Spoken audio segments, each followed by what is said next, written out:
still in the matter of looking on the application of AV and Secretary of State in Department and Court. May it appear, please, your ladyship, my lord, I appear for the appellant in this matter with Miss Mellon, Yes. Miss Harder and Mr. Selwood, and my learned friend Miss Broadfoot and Mr. Anderson appear for the Secretary of State, and we have counsel instructed by Sasso. That's Mr. Cragg, Casey, and Mr. Lima. Yes, thank you very much. They're enclosed, and we haven't had any communication from them as such. In relation to that application at the outset, I just note, my lady, that my lady Chief Justice has indicated that you're going to take that matter at the conclusion of these proceedings. Well, would it be helpful if we went through a running list of what seems to be some housekeeping requirements, given the number of documents, applications, and other material that has been winging its way towards the court? And we will, as you say, address the question of closed evidence. Our present view, as indicated previously, although we very much welcome Mr. Cragg's presence in court today, is that we will conclude the open hearing and then take a view as to whether or not we need further submissions as to whether there should be a closed hearing, and if so, what shape and timing at when that hearing should take place. So that's the current plan. But I'm sure on your lists as well, we have a number of applications. The respondent's application to remove the second and third respondents, I don't know what the status of that is. Your application, was yes. Decided. Sorry? That was decided some time ago in the autumn, and they were removed. There was a case management order, my lady. Oh, well, that has escaped us. Well, that's very helpful. So the only remaining respondent, I see. Oh, that's helpful. Could somebody just make sure that we are reminded and given the reference for that order, because it's not in. It doesn't appear in any bundle, I'm afraid, as far as I can. No, and in your even your most recent skeleton, it looks like it's a live issue. It should have been. That should have been removed. All right, that's helpful. Well, that's a positive start. Then we have your application to adduce fresh evidence, but also we have a fresh witness statement from Christian Armstrong. I don't know what the party's position is in relation to fresh evidence. Is there a formal position that's been communicated between you? Sorry, I assume that there hasn't been an objection to Christian Armstrong in our part, save us to candour. So my lady Chief Justice will have seen those submissions on candour and timing. But as to substance, we say those documents go, that Mr. Armstrong's witness statement and the documents that were disclosed at that time, 15th of January this year, we say that that all goes to material that is highly relevant to the question before the court. So you don't object to Mr. Armstrong. Does Ms. Broadfoot object to your application to adduce fresh evidence? It's Miss Armstrong. Oh, sorry, Miss. Oh, right. I may have made that mistake. Yes, no, that's absolutely fine. So the position is that the evidence from Miss Armstrong was produced in response to questions put in December. Yes. We say that all of that is peripherally relevant, but we don't formally object to them wanting to have it in the bundle and to making such submissions as they want about it. And similarly, in relation to other evidence that they want to draw your attention to, we don't object. All right, so this is the three written ministerial statements and so forth, no formal objection. Well, we'll take them de bene esse, but we don't need to argue it out. We'll take a formal position when we need to. Duty of candour, you can address that in the course of your submissions. And I think that is it by way of housekeeping. Anything else on housekeeping? No, I think she needs permission formally for her extra skeletons, but she will. Yeah. Mr. Craig is happy to sit and observe. Yes. And then at the end of the day, we may come back to him. Yes. Mr. Craig, I think you've already indicated that you're kindly going to stay for the duration of the day. So that when we get to the end, and we don't know when that may be, it may be early afternoon, maybe at the end of the day, you'll be kind enough to be available to assist the court as necessary. Indeed. Thank you.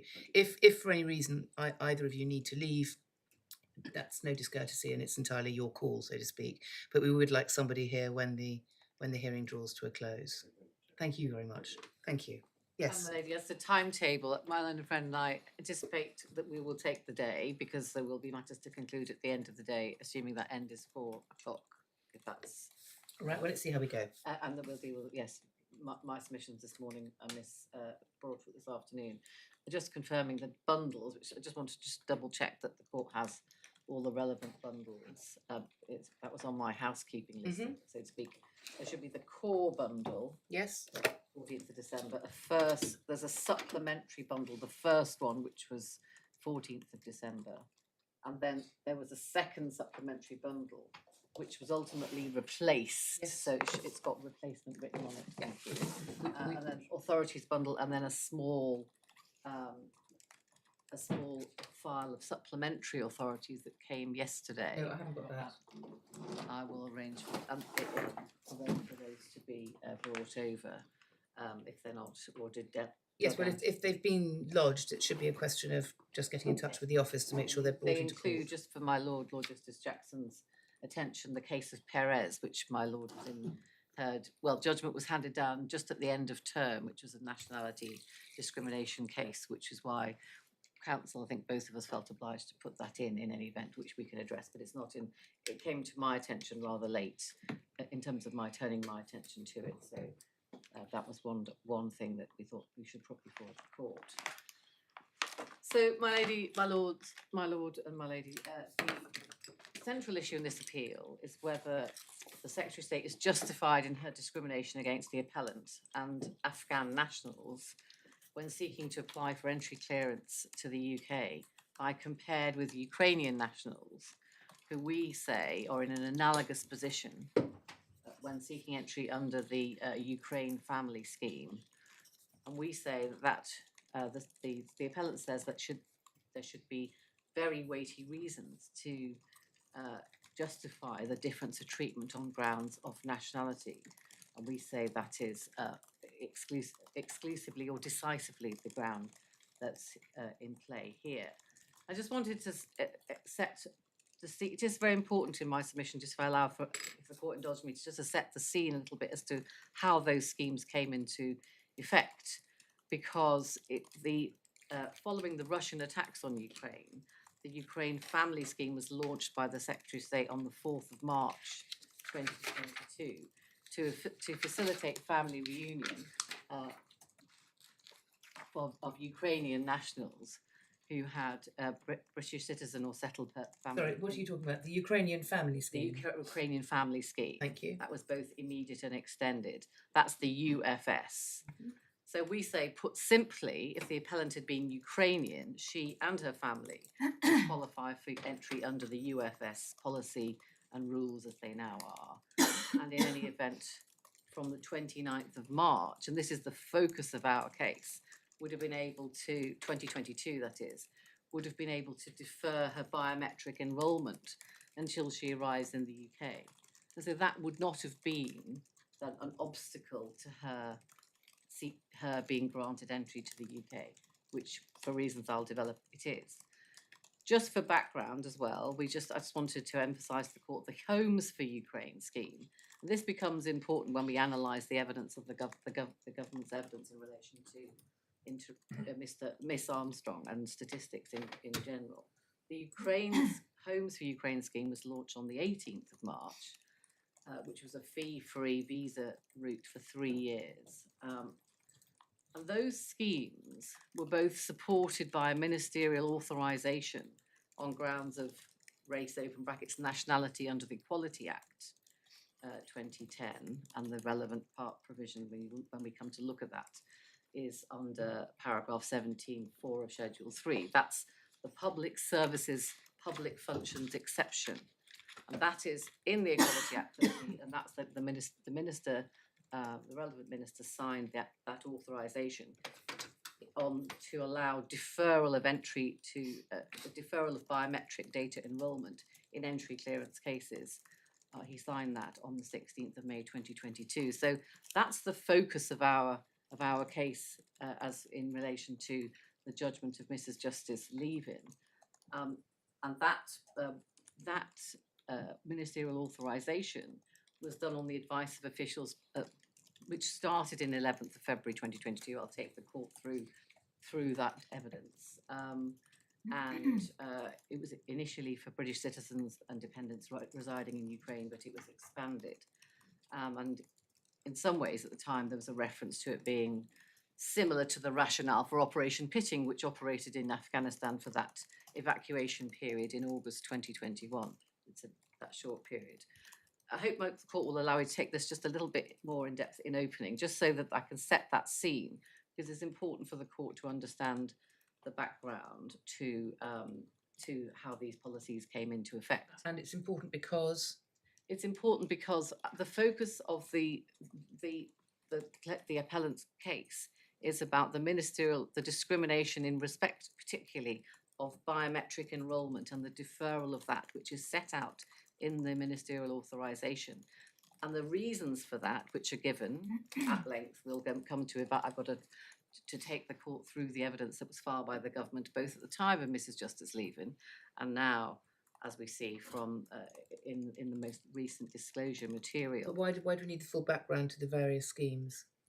Well, my lady, because the justification, the very weighty reasons are set out, or the Secretary of State, the burden is on her or him now, as he now is, to make good the very weighty reasons point. But if there's a finding of nationality discrimination, which we say there is, if it's exclusively or decisively the case, and we'll come on to the Secretary of State's case about relevantly analogous and so on further down the submissions. But the core point is that if there is nationality discrimination, the burden is on the Secretary of State to justify it. And the only way for the Secretary of State to justify that with very weighty reasons is to look at the evidence. It can't simply be an assertion. And that's why we say the background to the policies are important. And the reason, so there was a ministerial agreement on the 14th of March. We'll see that in 2022 in the evidence, although the formal authorisation didn't come until May 2022. Could I just ask you this? Yes. You said that the ministerial authorisation, which eventually came in May, is the focus of your case. Yes. So what is it that you're saying, that having made this accommodation in the case of Ukrainians, Yes.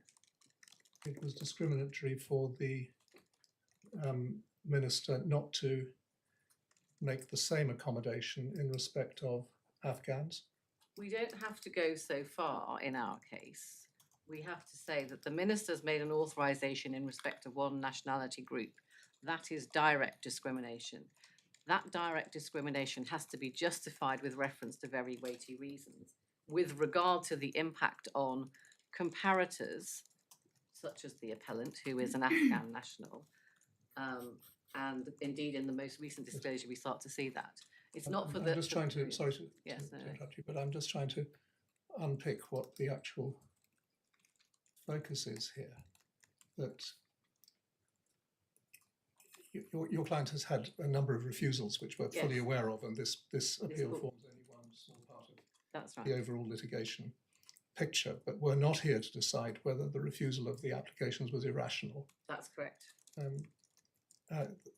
What we're here to decide is the limited issue of whether there is systemic discrimination here. That's correct. But With-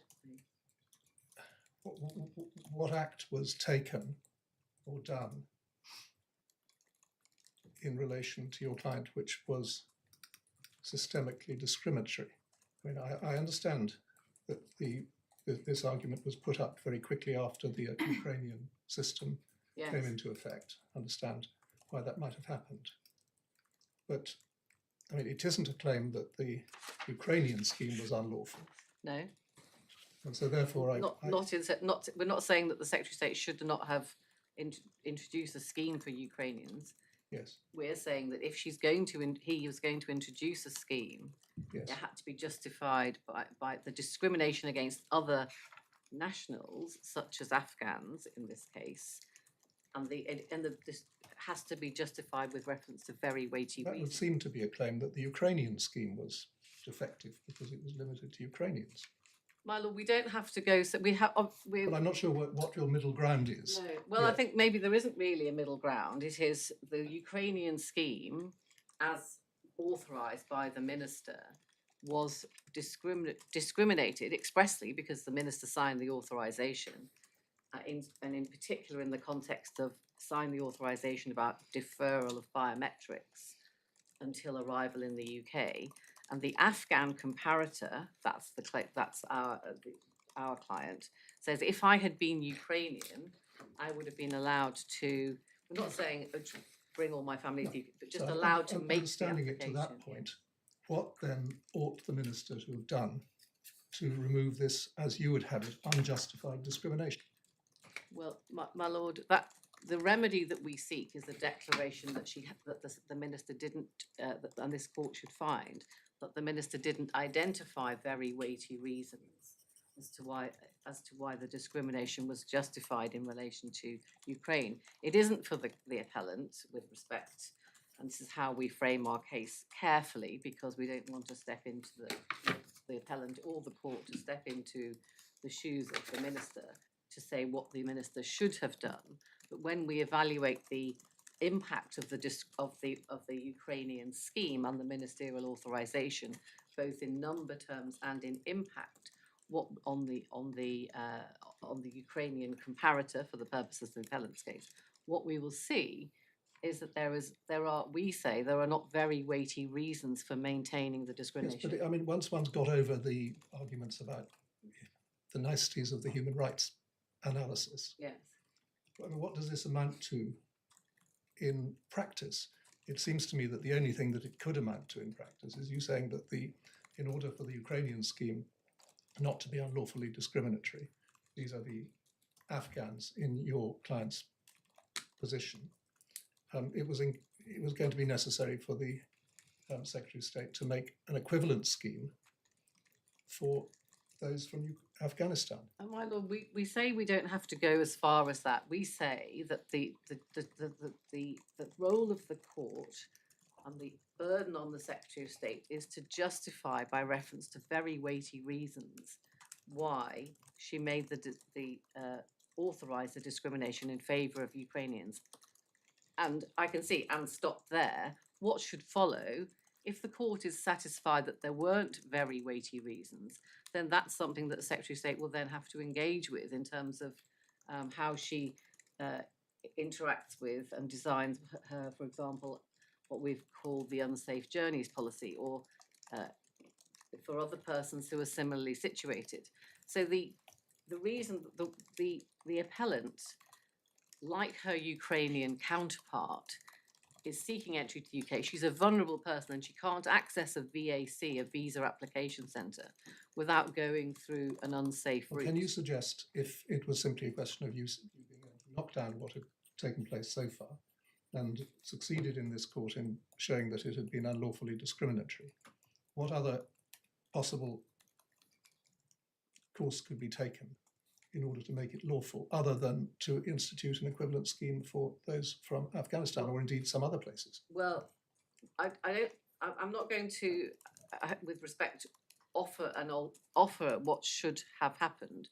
But what we do say, and you can see this in the most recent disclosure from that we received on the 15th of January 2024, that at the time of the ministerial authorization, there was live question in the government decision-making team saying, well, we might be criticised if we don't extend this scheme to Afghans. There are 10 live JRs going on for Afghans who say they want the similar treatment. And importantly, they say that that this situation is justified by being a time-limited and pressing context. And that's why when we're looking at not only the authorization to discriminate in favour of Ukrainians, but the continuation of that discrimination for 18 months, that's where the very weighty reasons have to be justified, not only at the outset, but continuing. What is the order that in the end you seek from us? We seek a declaration that the the authorization was unlawful because and a breach of Article. This is the ministerial The authorization. ministerial authorization. But it's in a way the authorization is this is why I started with this point. We have the formal ministerial authorization on the 16th of May, but it was preceded by a ministerial agreement on the 14th of March. But we don't need to get into those niceties necessarily. But the authorization to discriminate in favour of Ukrainians was unlawful in a breach of section of Article 14 because it wasn't justified either at its inception or during the course of its currency by reference to very weighty reasons. And the court can only do that, answer that question rather, by looking at what reasons were given at the time and what evidence we have to from the government in respect of that. Well, thank you, that's been helpful. So the focus, I'm not sure that I'd previously grasped this. The focus of your challenge is in fact to the UFS.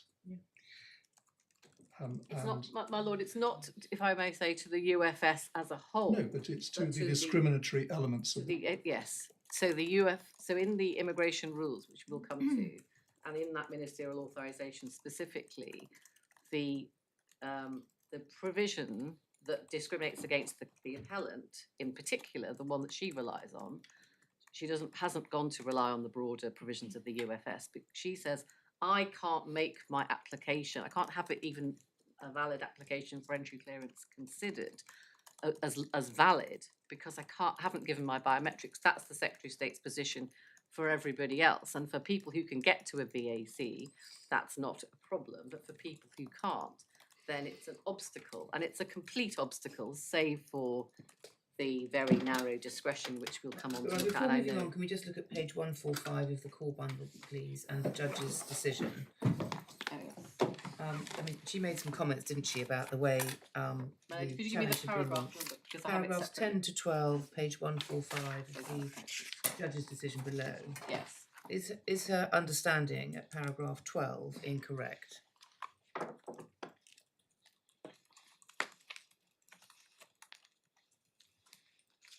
No, that is correct. The challenge is to refusal to consider her application for LOTR under Article 8 without first requiring her to submit biometric data without her being allowed to go through a process the same or as analogous to that of a Ukrainian. So that is a correct distillation.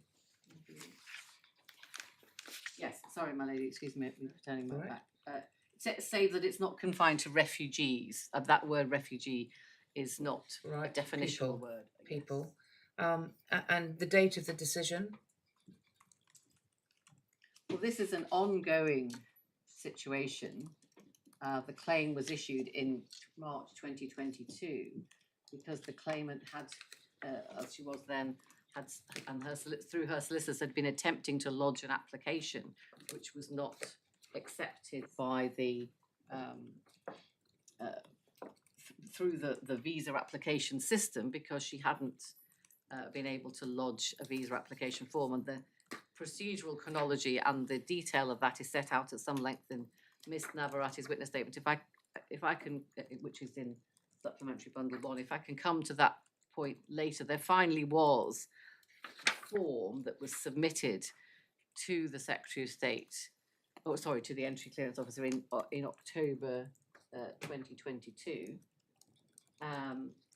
But that application was not processed because the question of biometric deferral had not been addressed, and that is the matter that's ongoing in the separate judicial review proceedings. So Right. it's an ongoing failure to be able to make a valid application because of the ongoing position in relation to biometrics. So there isn't such a target date of the decision. But the discrimination line can only run as long as the Ukrainian Yes, scheme is exactly. in Yes, operation. indeed. So discrimination stops once the Ukrainian scheme is altered, and And it has stopped. I think it has. It has now stopped There's just a very window in recently. time. There was Yes, so it was an discrimination. 18-month window in time. So in fact, the Ukraine scheme, as we just identified, started in March. The first element of it started in March 2022. this claim was issued in March, at the end of March 2022, I think on the 25th of March. And then the Ukraine scheme was brought into the rules at the 29th of March, and so on. But so for the entirety of the period of the Ukraine authorization, the claimant, the appellant as she now is, has been unable to have an application for entry clearance Yeah, we treated understand as that. valid. Good. All right then. Is there actually a JR presently in existence? No, that matter was I thought settled. I thought there'd been a quiet moment. There were 2 judicial Yes. reviews. In fact, there's been 3 decisions, 30th of Right, but at Jan. the moment, there are no At the moment, there's extant no proceedings. extant proceedings because it's quotes under reconsideration. That'll be the 4th, I think, reconsideration. So We've got a you we've wa- got you a wa- you decision. wanted to Apologies. take we've us got- through some of the existing schemes. Yes, Um, if I may. So we've got a new decision on the 8th of January, and a negative decision, which on instruction will be the subject of the further challenge. Yes, we're considering our position in respect of that. Yes, just coming back to, I'm grateful to my Lord Justice Jackson for those questions, because it does help me, if the appellant, narrow the focus of the submissions, which is, as I indicated, in late March 2022, all of those schemes, which are called HFU, Homes for Ukrainians, and UFS, Ukrainian Family Scheme, were brought into the immigration rules. And in that, this is even prior to the ministerial authorization, which came in May, 16th of May 2022. But from the 30th of March, there were deferral of biometrics available for anyone who applied under that scheme, as long as they had a passport. And so that was brought into the rules. And what we know in the context of that decision was that subsequently let's check my statistics, subsequently, from Mr. Armstrong's evidence, during the period of that authorization, the Secretary of State deferred biometrics until arrival of 145,300 Ukrainian nationals. So who came under those various schemes. 100,000 or so were under the Homes for Ukraine scheme, about 41,500 were under the UFS. So it wasn't a sort of case by case basis, obviously, because it was blanket authorization, but the impact of the blanket authorization, which is why I bring it to the court's attention and start with that point, is that there were a significant number of persons who were able to have an application processed and come to the UK and give their biometrics. And that's in addition to a further 80,000 Ukrainian nationals who had some aspects of their biometrics deferred, i.e. predominantly it's their fingerprints. So in total, there were 225,300 people who didn't give either any or any complete biometrics if they were Ukrainian. And that's why we say those stark figures identify with a nationality discrimination that's been authorised, and we say that's one of the that is the basis of the discrimination. That's what's required for the Secretary of State to show very weighty reasons because of those very stark facts. And it's also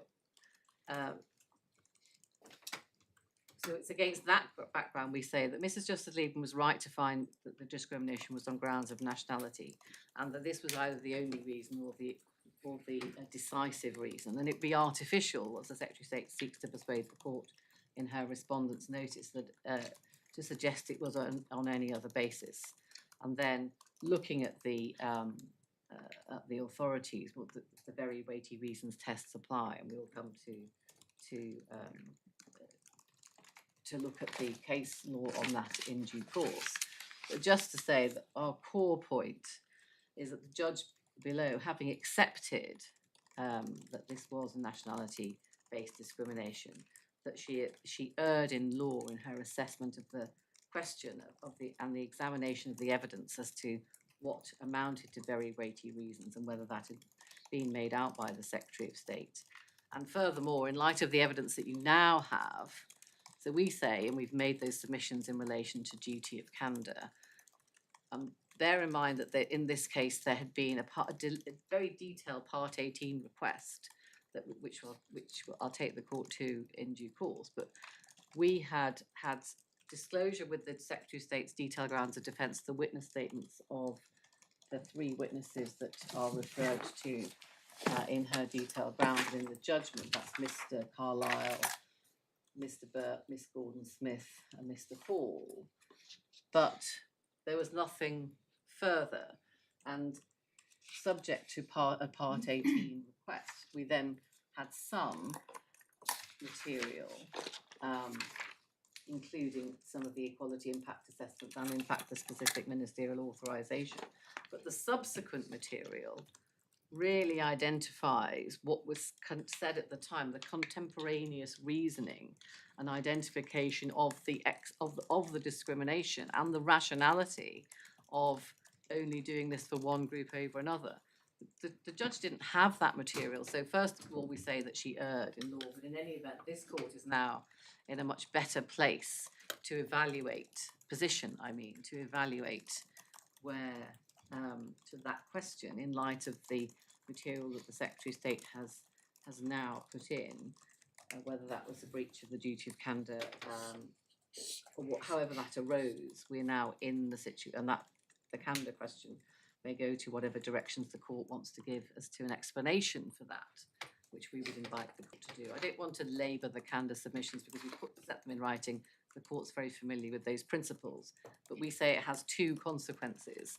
One, which is that it's evident that Mrs. Justice Lieven didn't have a full picture of the reasoning in order to reach her conclusions. And second, that for whatever reason, the Secretary of State did not disclose all of that reasoning at the time of her defence and or advancing her case below. I think it's been justified in the government legal department's correspondence by reference to change of counsel, and that may well be that it's an ongoing self-policing duty and this is what's come to light. But for my part, that's a matter that Miss Broadfoot's team need to address in writing to the court. So just to summarise our case in summary, the appellant's discrimination claim arises from the unique, compelling context she finds herself in following the Taliban takeover from Afghanistan. She's directly at risk on account of her work supporting the UK mission. She worked for 30 years as a prosecutor, 20 of the a senior prosecutor prosecuting Taliban persons amongst others, and she worked for 20 of those years until the Taliban takeover in support of the rule of law mission that the UK was engaged in Afghanistan. So much like her Ukrainian comparator, she seeks to relocate on grounds of the generalised security situation, albeit that in her case it's targeted towards her. I mean, the security situation, and that she has close family members in the UK. We'll see later when we come to look at it, the general versus targeted is a reason that the government use against extending or against the way that they justify against the way that the Ukrainian scheme is constructed, such that it only favours Ukrainians and not other nationals, including Afghans. She doesn't have access to any other immigration route, but she can apply with reference to an Article 8 claim. That's the claim she's trying to make. And she faces, we say, excessive bureaucratic hurdles even to make that application and have a speedy determination of which. But the most pressing of that is biometrics, the biometric deferral, because that's the preliminary question which prevents any application being formally accepted as valid and being processed. It's right to say that the Ukrainian national can apply to do that if they have a passport And and that is that is how the Ukrainian scheme is expressed. It is the appellant's case, and the Secretary of State is aware that she does have a passport, and also it's also accepted now by the Secretary of State that he accepts the appellant's identity. So that's not in dispute in this case, but we are looking at general justifications. So when we come to the question of what is required, this is how we put it before Mrs. Justice Lieven, with reference to the fairly standard principles that I'm sure this court will have some familiarity with, and certainly I'll take the court to some of the authorities in a moment in more depth. But what has to be justified is not the measure, but the difference in treatment between one group and another. So not just, it's what needs to be justified is the difference in treatment, not merely the underlying policy.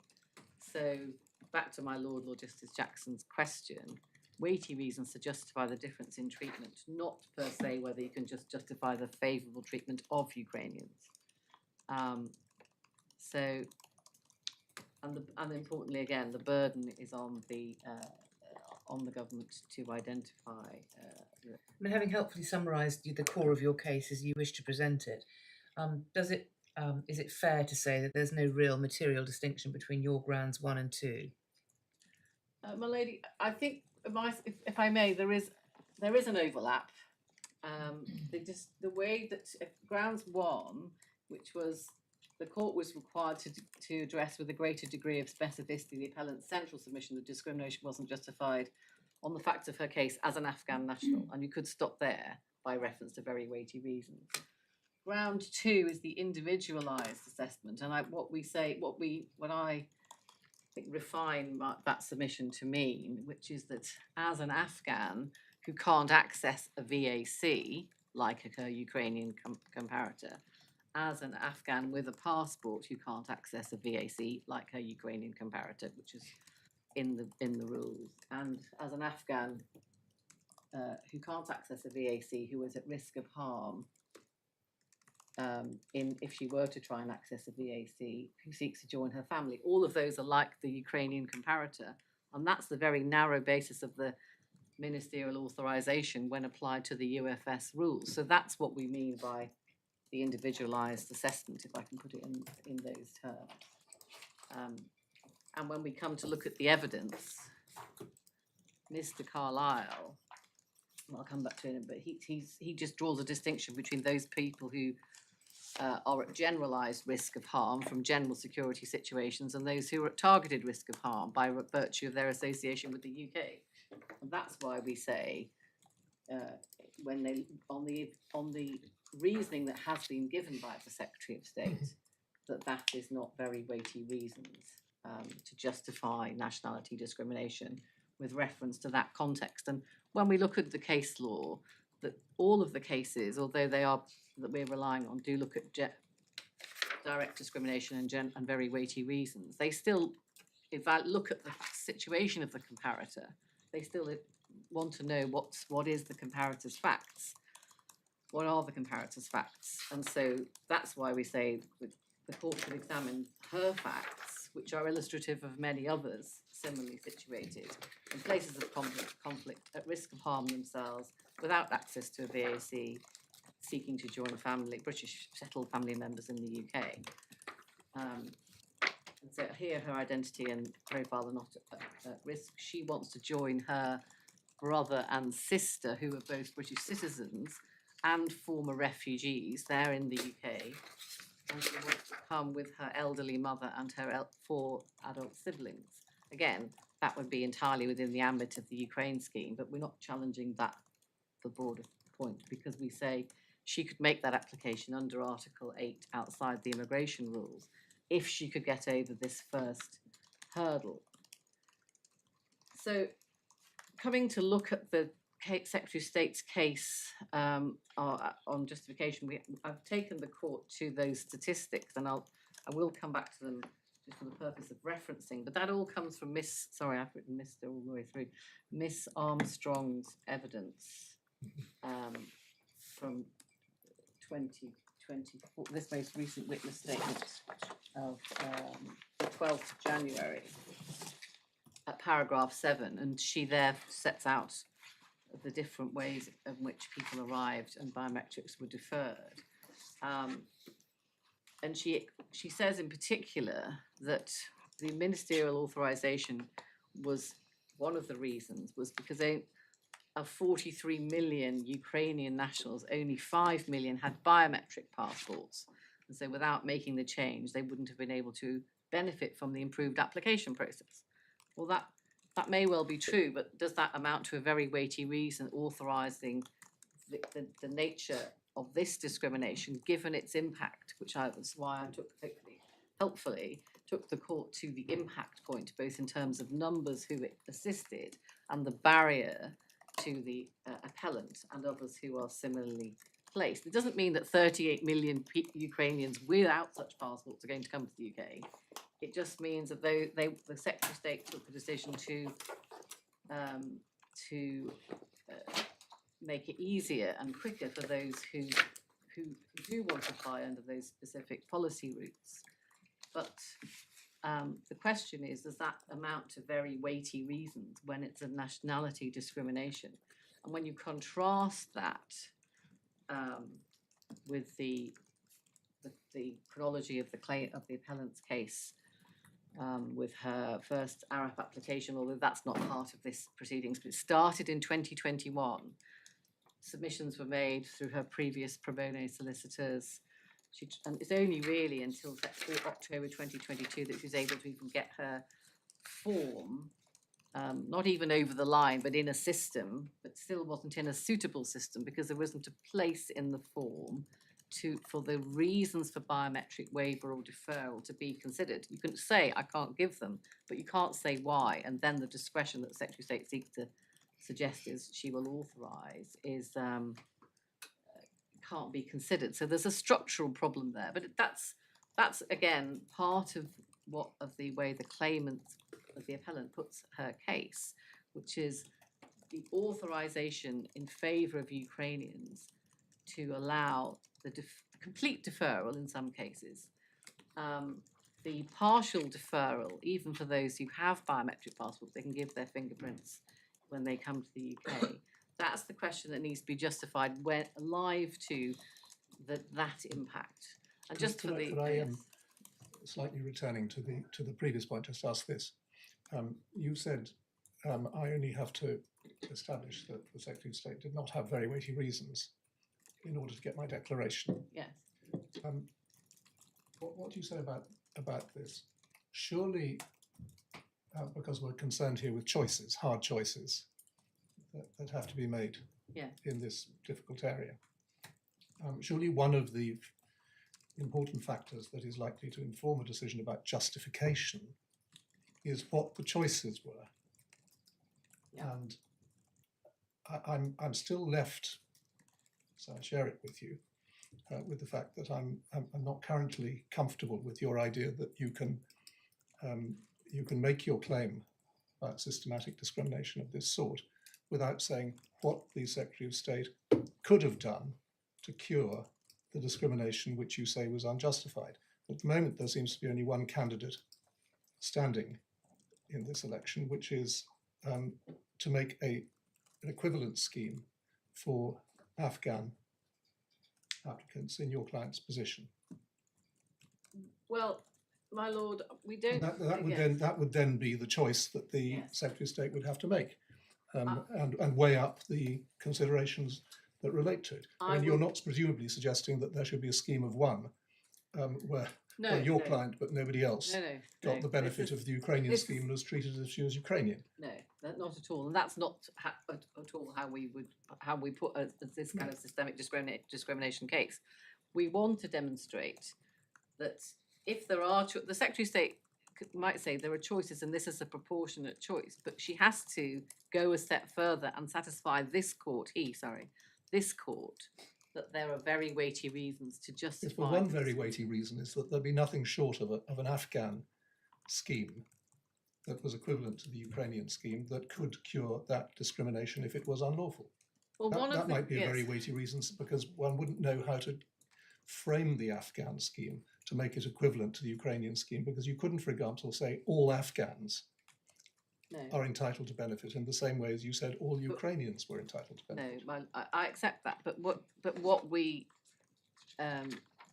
say is that the particular discrimination we've identified is for, as it happens, with Ukrainians with passports, not biometric passports, but with passports that are valid, are allowed to either defer completely or allowed to defer completely. Sorry. And that's those with biometric passports may defer in part.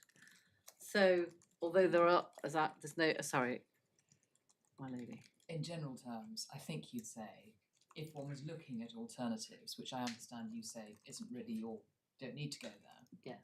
There are two obvious alternatives. One was levelling up and one was levelling down. So either everybody gets the same benefit and you devise an Afghan scheme that in some ways is similar to the Ukrainian scheme, or you say the Ukrainians you can't have a Ukrainian scheme like this because it would be discriminatory, and there aren't sufficiently weighty reasons to justify that.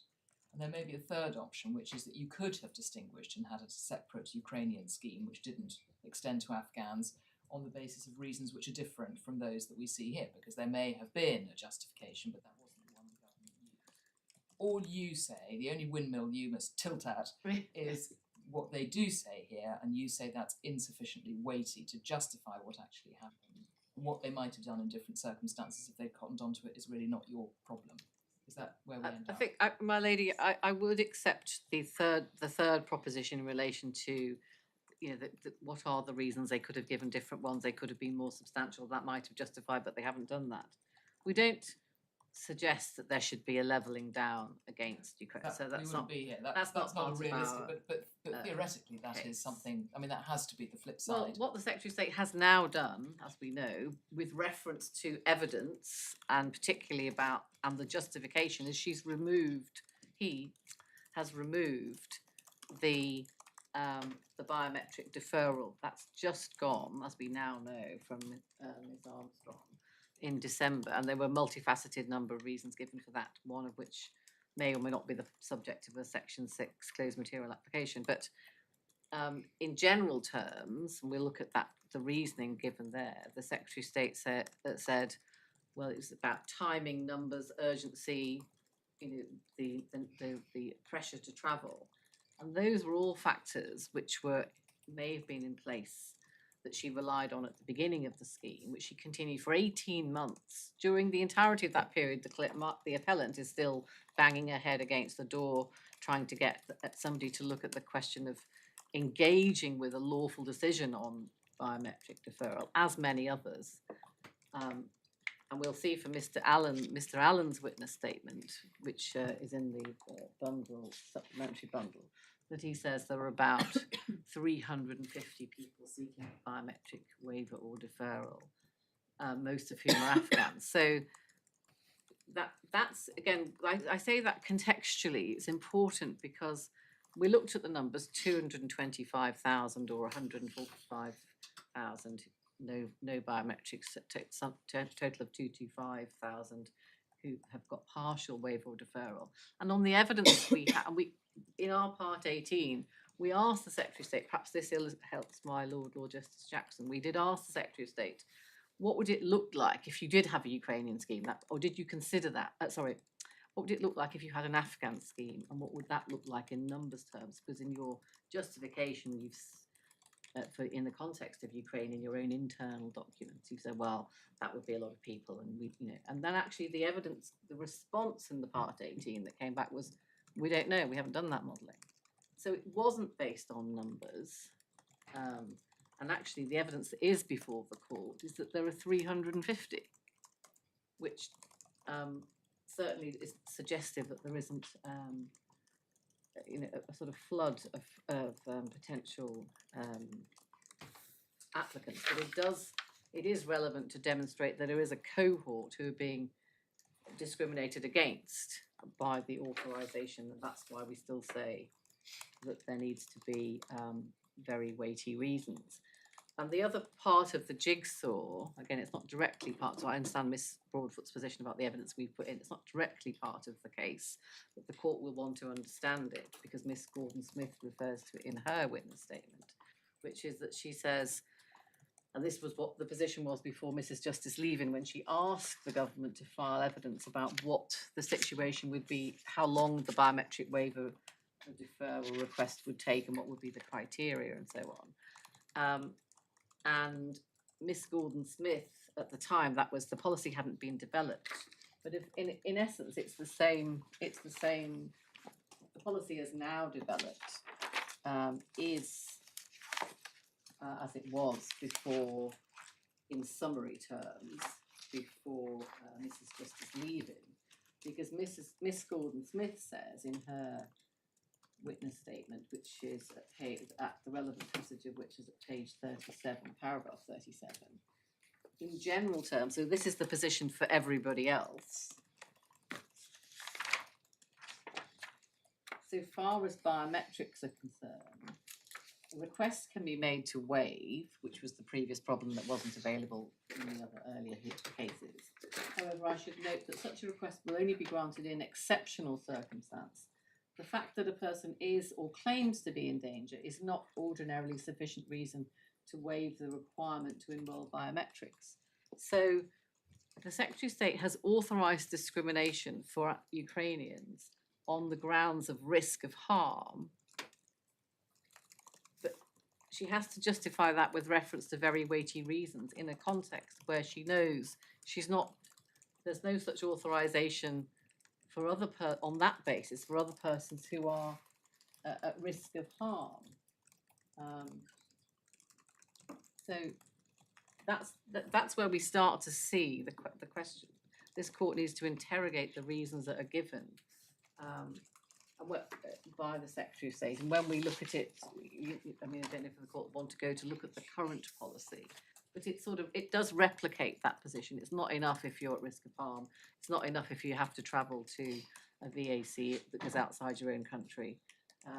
Bearing in mind that you have to go to the VAC to make your biometric application, and then you have to come back to get your visa when that's been processed if it's positive. So it's not just one unsafe journey; it's a cross-border, more than one. And in the circumstances of persons like the appellant, who the Secretary of State recognises in her own evidence in this case, in this appeal, not in the judicial review, in this case, where the Secretary of State recognises that that it's a risk of targeted harm for Afghans, who are the cohort they're considering in their own evidence, rather than generalised harm.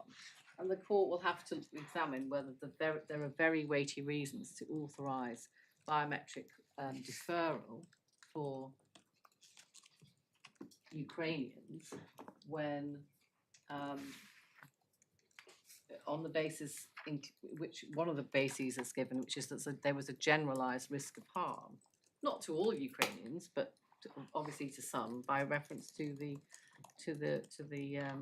Russian. So what would help me at least would be a clear route map where you're going with your submissions. Oh yes, You sorry. said, just route me in where you're going. Yeah. On a number of occasions, you've quite understandably said we'll be going to this and we'll be going to that. So I had just to get a picture. So in my list, which I'd slightly deviated from, but was our case in summary and our facts, which I've dealt with the context and the statistics. Thank you. And now we come, I think, to the justification submissions and the evidence on that. Thank you very much. Which is where I was about to go to. And we'll look at the case law in that context. And just before I come to that, we say, we're stuck between a rock and a hard place, because the Secretary of State's position is you can't have, unless you're Ukrainian, you can't have your application considered. It's got to be a separate preliminary determination on biometrics before anything can happen. That's her position. And we might want to come and look at how the position is recorded in Mr. Justice Knoll's judgment in KA, because the Secretary of State asserts in her skeleton argument that we've got that, misunderstood that. But I'll come back to that if I may. Perhaps remind me if I forget to. So we've all agreed that the the relevant status is nationality. Again, the Secretary of State's original argument for Mrs. Justice Lieven and in her original respondent's notice before it was amended was that this wasn't necessarily nationality discrimination. For our purposes, we say that the judge was right to find that it was, and that even if she said it was principally, we say that is, for the purpose that's required, the test, exclusively or decisively. I'll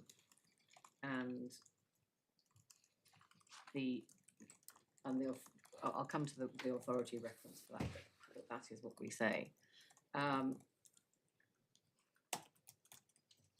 And I think I've addressed my lady and how grounds 1 and grounds 2 fit together.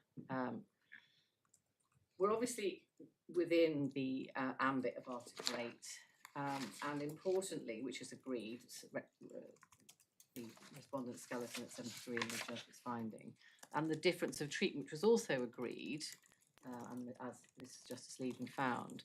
But I don't skirt over that. Just because there is difference of treatment, it's important for the court to record what the difference of treatment is in order to examine whether it's justified. And that's why I went through outlining the scheme, the impact, the statistics, the ministerial authorisation, and the evidence. The requirement for biometrics, which we set out in our skeleton at paragraph 32, was first introduced in 2008 for people who were in the UK, and then it was extended and amended in 2015 to include all applicants for entry clearance, save now for Ukrainians. And again, we don't need to look at it, I think, but the reference in the authorities bundle 1 is at tab 2. And so most VAC, there are visa, those biometrics have to be given at visa application centres, and most, but not all, are in overseas countries. There isn't one, and there never has been in Afghanistan. That's the situation. So the Secretary of State disputes that we are in a relevantly analogous position, and we say, we've addressed this in our skeleton argument at paragraph 48, which is the judge made no error in finding that at paragraph 38. She said the situations are analogous in the sense that they're both groups fleeing persecution in their home countries, and they both be at great risk, albeit for different reasons if they were to remain. We say that finding is unimpeachable, and the situations don't have to be identical, and that's precisely, that's the way in which Lady Baroness Hale observed in AL Serbia, which we cite at paragraph 24. That's again, we don't have, these are sufficiently well known and uncontroversial. I'm not going to take the court to those. It's not necessary for the applicant to be in identical positions, must be relevantly similar, referring to the case of Hodder, which was the refugee family reunion case. That's tab 24. Again, we don't need to go there. And Lord Reid in SC, which is obviously the main authoritative case on this point, identifies at paragraphs 56 to 59 how relevant the analogous works there. I wonder if actually you might just turn that up.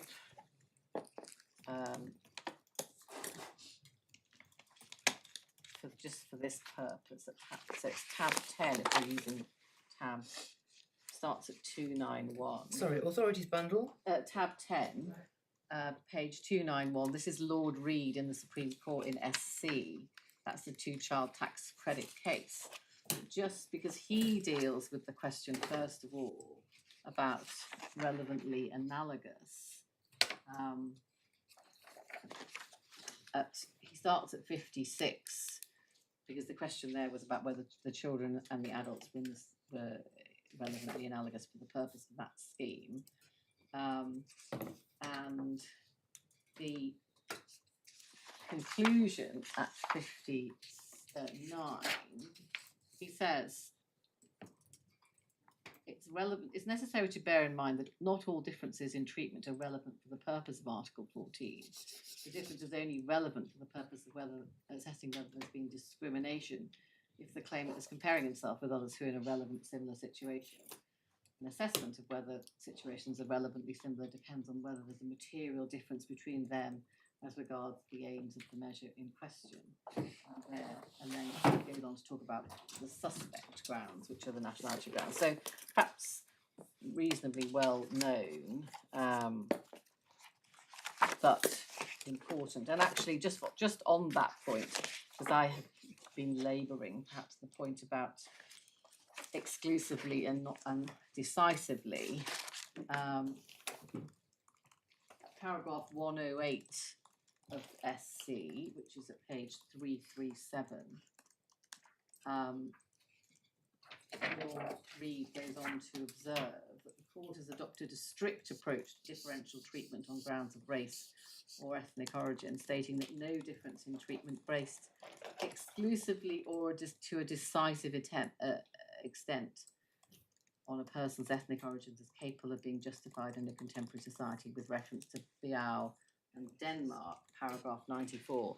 And I gave in the supplementary bundle of authorities that hasn't yet arrived, or it may have arrived digitally. I put the case of Biao in for that proposition and one other on the facts of the case, but the exclusively or decisively comes from Biao and is Lord Reed at 108 confirms that position. So we say that they are relevantly analogous, and we set out the reasons in some detail at paragraph 48, little Romans 1 to what should be 4. So that's responding to one of the points raised in the Yes, respondent's yes. notice. Yes. And the final point we make there, which is at page 19 of our skeleton, it says C, but it should say little Roman 4, because it's the fourth point of paragraph 48, and it says an overly technical approach to the analogous requirement is not called for. So where the position is not so clear, a different approach is called for, then the court may be looking at differentiation, but an overly technical approach is not called for. And I think the Secretary of State's argument is it only applies to Ukrainians who are resident in Ukraine from a certain period, and she's trying to suggest that it's not really about nationality, notwithstanding the ministerial, not exclusively about nationality, notwithstanding the ministerial authorization. So we say that's not a good point. And for these purposes, and again with reference to the case that my Lord Justice Jackson was in, although the judgment was given by Lord Justice Lewis, in the case of Perez. So that is also, I was just going to give the court the references because that's in the supplementary bundle of authorities, which is at tab 4, which will arrive. The Secretary of State tried to make the same argument there. That was a case about nationality and residence, but the Secretary of State tried to argue in that case and filed a respondent's notice. This is dealt with at 67 to 71 of Perez, and which was rejected, that it wasn't relevant, that the appellant there wasn't in a relevantly analogous situation he was there seeking criminal injury compensation for the murder of his son in the UK, but he hadn't been ordinarily resident or British, and that was the issue in that case. But for the purpose of this argument, the court disposed of the relevantly analogous point by saying that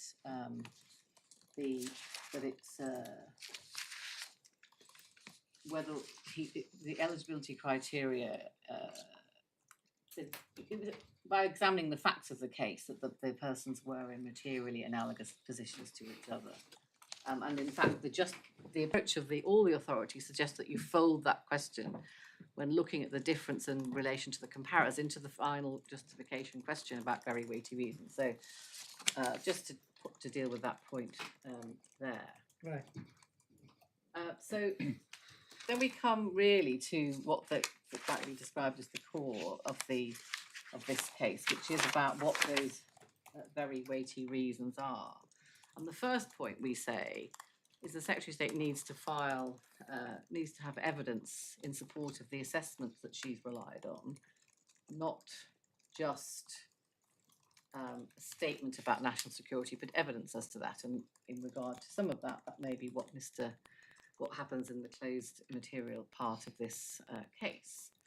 It can't be a vague generalisation, and for that you also get BIAO at, that's again supplementary bundle, don't need to turn it up now, and we can't turn it up anyway because the bundle hasn't arrived, apologies, but the proposition which is at 126, that there can't be generalised biased assumptions or prevailing social prejudice unless there is a sort of underpinning evidence. I mean, when you're looking at when looking at discrimination grounds on nationality. And just before you get fully into the justification argument, you're obviously aware that the other respondent's notice point calls into question the very weighty reasons issue. Yes. I'm not inviting you because you'll have an opportunity to reply if you need it. Yes.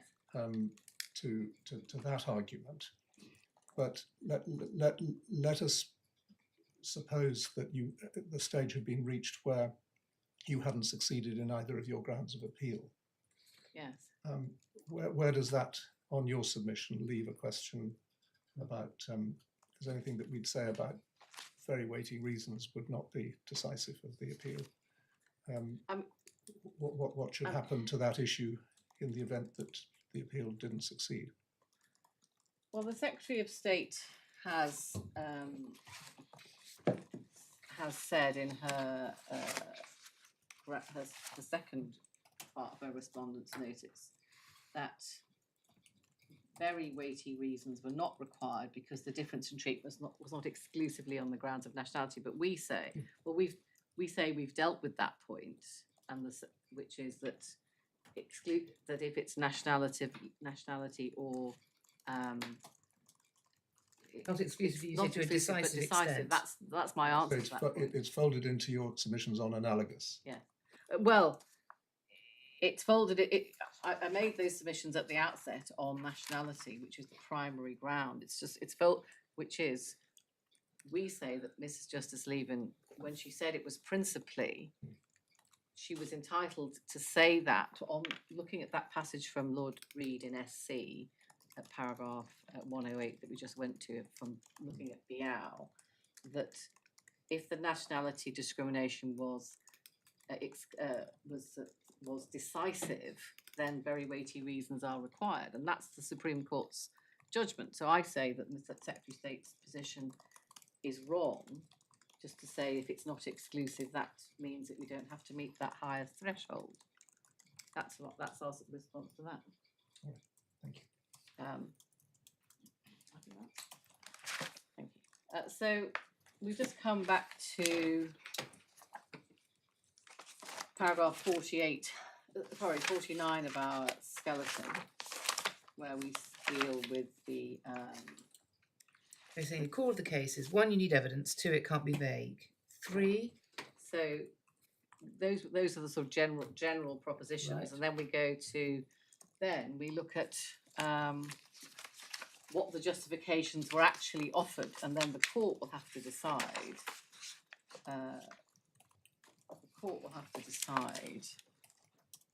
Whether those were amounted to very weighty reasons. So, and we've set this out, some of this in our supplementary skeleton, because it starts to engage with the further material that was given by provided by the Secretary of State on the 15th of. Okay, so paragraph, looking at your supplemental, what paragraph? So the justification is we looked at that at paragraph 17 Mm-hmm. Just bear with me, my lady. while I- So the policy will be short-lived, unprecedented volume of migration expected. Many That's right. Afghans, unlike Ukrainians, didn't hold valid passports. People in Ukraine were being forced to leave by unprecedented circumstances, so we need to respond quickly. Direct comparisons between the current Ukrainian situation in response to pitting not appropriate, and the risks arising could be mitigated. That's right. So what? So they have there's A to F. Yes, To set out there in summary terms with reference to, in particular, the original Mr. Carlisle's statement Mhm. and then the subsequent ministerial submission, Yes. which was disclosed. fresh So anything anything that's got a reference of SB2 yes, is something that wasn't before Mrs. Justice Yes, Lieven that was we understand disclosed later, yes. And we say in summary, none of those, this is paragraph 18 of the supplementary skeleton, none of the contemporaneous justifications for discrimination stand up to scrutiny. And it was said in the ministerial submission of 11th of February that was later, sorry, but that's an assertion. Why do they not stand up to any scrutiny? I need to, in order to make good those submissions, I need to take the court through the evidence, if I may, which is in, first of all, SB1. So that's your supplementary bundle, that's the Yes, original one. the original supplementary one. So, but this is how the case was originally put, the evidence that was relied on. Yes, by- we understand that. So, So- Mr. Carlisle, SB1, Mhm. page 21. Thank you. Yep. Behind tab 2, and at paragraph, so at paragraph 16, Yes. he says, well, this is about the general intention about extending the scope of the rule. Well, is it an important point there that under Ukraine it's a 3-year deal Yes. and it's open-ended for Afghans? Yes, and his point was that the conflict was going to end soon, and therefore people would return home to Ukraine. I don't think Mrs. Justice Lieven thought very much of that assessment, but what we know, he says it doesn't reflect the future direction of travel, but he emphasises that it's at paragraph 21 that it's a limited route. When we look at the evidence that's now disclosed, it's a little bit of chopping and changing between SB1 and SB2, but the evidence that's now disclosed, which was at the 10th of March, Yes. the biometric waiver point, which is at page 9, at paragraph 12.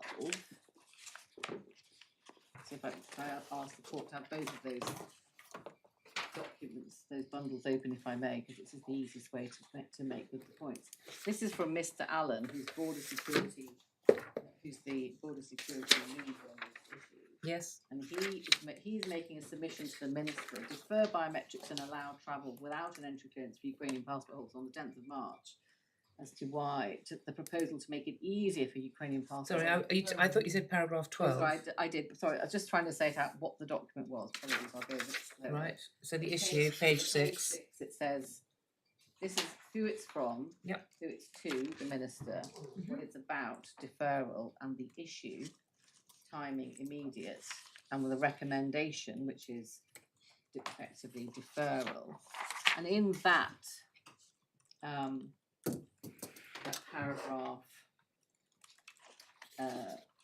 4, he says there are ongoing legal challenges from Afghans requesting we defer away biometrics so they can come to the UK. The legal consideration sets out the legal risks of deferring from Ukrainians but not Afghans. And then at paragraph 12, he identifies there that the potential consequences of losing a case in the courts against decision to refuse to waive or defer a requirement to enrol biometrics could impact on the public perception on the government's response to safety and security. Deferring the requirement to enrol from biometrics from Ukrainian passport holders risks ramping up the pressure to defer the biometrics from the cohort from Afghanistan or elsewhere. And although there's an argument for distinguishing the situation in Ukraine, it may be difficult to substantiate this, particularly in the context of wide-scale policy with no end date. The more we make exceptions to the policy that biometrics must be enrolled before travel, the harder it will be to maintain that position. So what this evidence wasn't before Mrs. Justice Lieven, We got that point. and we say that this evidence demonstrates, far from saying very weighty reasons, this is evidence that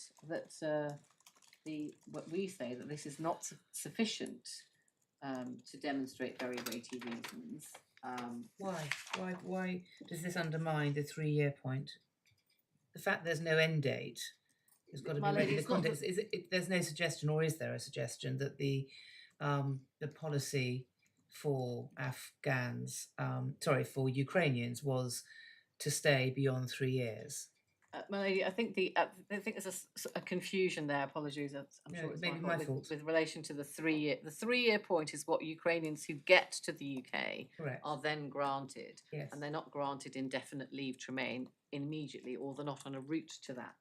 But the no end date point is the authorization, not about what people get when they get here. No. The no end date is that in March 2022 or May 2022, as it subsequently became, the ministerial authorization to indefinitely defer biometrics. But the 3-year point, unless I've misunderstood it, the point is that when people come in under the UFS, they are only here for 3 years. And the intention is to return them That's to correct. their homeland where they Yes. want to go. And that is a material difference, irrespective of the length of the policy or how long the policy is going to be in place. That is a material difference to the policy in relation to Afghans, which is indefinite leave. Yes, my lady, it is, but it's not a material difference in relation to the criticism that we have of the scheme. Our criticism of the scheme solely relates, for these purposes, to the biometrics, and that's, with respect, nothing to do with the 3-year point. But it's to do with risk.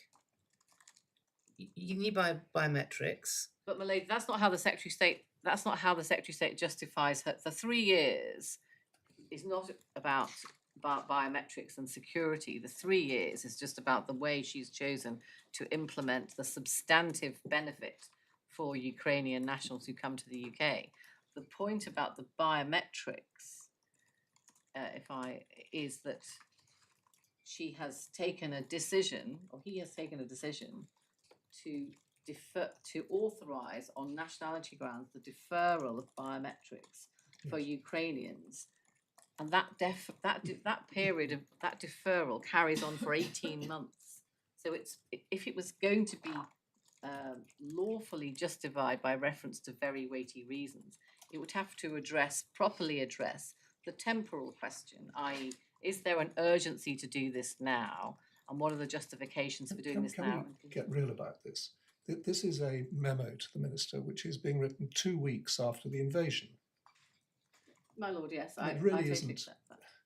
Okay, my lord, I hear what the court is saying, but I just want to be really clear about the point my lady, Lady Chief Yes, Justice it's put to important. me, If you've got... which is that there are 2 different points here. The first is that the length of time people stay here is not used as a justification for the deferral of biometrics, because that's just it's just a separate. I think hopefully Miss Broadfoot will agree with me, and if I'm wrong about that, I will come back to that. The ministerial authorization is, this is what we're going to do, and to defer biometrics for Ukrainians, even though we can identify that there is. So, but I do question that in the line. I'm sorry to interrupt, and it just may be important or not, but it's not what I read in paragraph 21, which is talking about the justification, where paragraph 21, this Is that point it? is expressly relied upon. Yes, but paragraph 21 of Mr. Is this for Mr. Mr. Carlyle's So statement, paragraph yes. 21 of Mr. Carlyle is talking in more general terms about the benefits of being of the route, i.e., that you're allowed to that family members are allowed to stay in the UK for 3 years. It's not talking about the focus. This is partly because the focus of the case narrowed in light of in this appeal to on the question of biometrics and the justification, which is why we have Miss Armstrong's witness statement, where she deals with the focus of biometrics. But Mr. Carlyle is talking in more general terms about why the Secretary of State thought there could be a scheme to allow family members and extended family members to come to the UK, and observed in particular that for the purpose of the general scheme, not the biometric point, we say, and it doesn't, there's no correlation in my submission between those two, that that they'd only be here for 3 years, and at the end of the day they're not on a route to settlement and they'd be expected to go home, although that would be kept under review. But the point that we make for the purpose of this new disclosure was him saying it'd be difficult to substantiate that distinction in the context of a wide-scale policy with no end date. And I appreciate it's at the beginning of the process, but which is why when we examined the longevity of this policy and particularly the evidence that we later get from Miss Armstrong, you can see that the justifications that are put forward at the time become weaker and weaker. They persist over 18 months, but they do become weaker because when you look at the numbers of the people who are seeking to relocate and whether there is really pressure on the VACs, the visa application centres. So what is the position then? That you said that your complaint is about the biometric aspect of the scheme. Yes. So is your complaint that as at the 10th of March, which is the date of the document we're looking at, Yeah. a different scheme should have been introduced? Or is it that the scheme should have been changed as time went on to take account of the passage of time? We're saying that the scheme when the scheme was introduced, if it was going to authorise discrimination on grounds of nationality, it needed to be done for very weighty reasons. And if that scheme was going to go on, one of the documents which I'll take you to they themselves refer to the fact that the Operation Pitting scheme was a temporary situation, a very urgent situation. They say arguably more severe than Ukraine, but it only lasted for 2 weeks. That's a comment that's made in the, I think the 11th of February 2022 document in SB1. Sorry, I'm in the wrong bundle. In the first supplementary bundle, one of the ministerial submissions, and so the assertion is that this will be kept under review. There is no evidence of review. We've asked the Secretary of State for evidence of review. Indeed, the ministerial authorisation said it was going to be for 1 year and then reviewed, but there isn't, again, in the evidence that we've got. Yeah. And The subsequent to difficulty 518. about, I mean, the nature of this decision and this appeal is that it's to do with a policy. Yeah. It's not actually to do with an individualised decision. There may be other Yes. challenges to Yeah. that. And so, therefore, I'm wanting to understand whether you're saying this policy was unlawful from the start, or whether you're saying it became unlawful over time, which then obviously begs the question as to when it became unlawful. Yes. So how do you deal with that? We say that there has to be very weighty reasons given from the outset. The reasons that are given to justify nationality discrimination, when at the outset Secretary of State was aware that there were there was a direct impact on the comparator group, which is the appellant, that she had to demonstrate. Right, so the answer, as I understand, the answer to my question is that it was unlawful from the outset, and it became even more unlawful as time went on. Is that Yes, I think how that's. how you put it? We say that it was either unlawful from the outset, but or it became so because paragraph 17A of our supplementary skeleton, it was intended that the policy would be short-lived. It is said so, and it's because it wasn't short-lived, unlike the The operation. short-livedness was entirely the result of what was going on the ground in Ukraine, Well, what if which wasn't to be known at the time. Well, the Secretary of State's position, as I understand it, is that she, on the basis of her evidence filed, made an assumption or informed decision based on some kind of assessment that it would be short-lived. That's the evidence that she's filed before the court. As I said, Mrs. Justice Lieven found that surprising, but that was the evidence that she was presented with. So. But in any event, when we look at the statistics, and particularly from Miss Armstrong, what we can see is that the most people came in the immediate few months, and that after that, and so the justifications were about unprecedented volume, pressure on the VACs, and needing to be quick to respond, and the immediate severity. A lot of that had fallen away by July 2022. That's in Miss Armstrong's statement. And when you look at the number, although the overall numbers are large, the timing shows that there is a sort of drop off, if I can put it in those sort of slightly crude terms. And so that's why when the submission says this should be reviewed, and otherwise it might not be lawful if it's difficult to substantiate.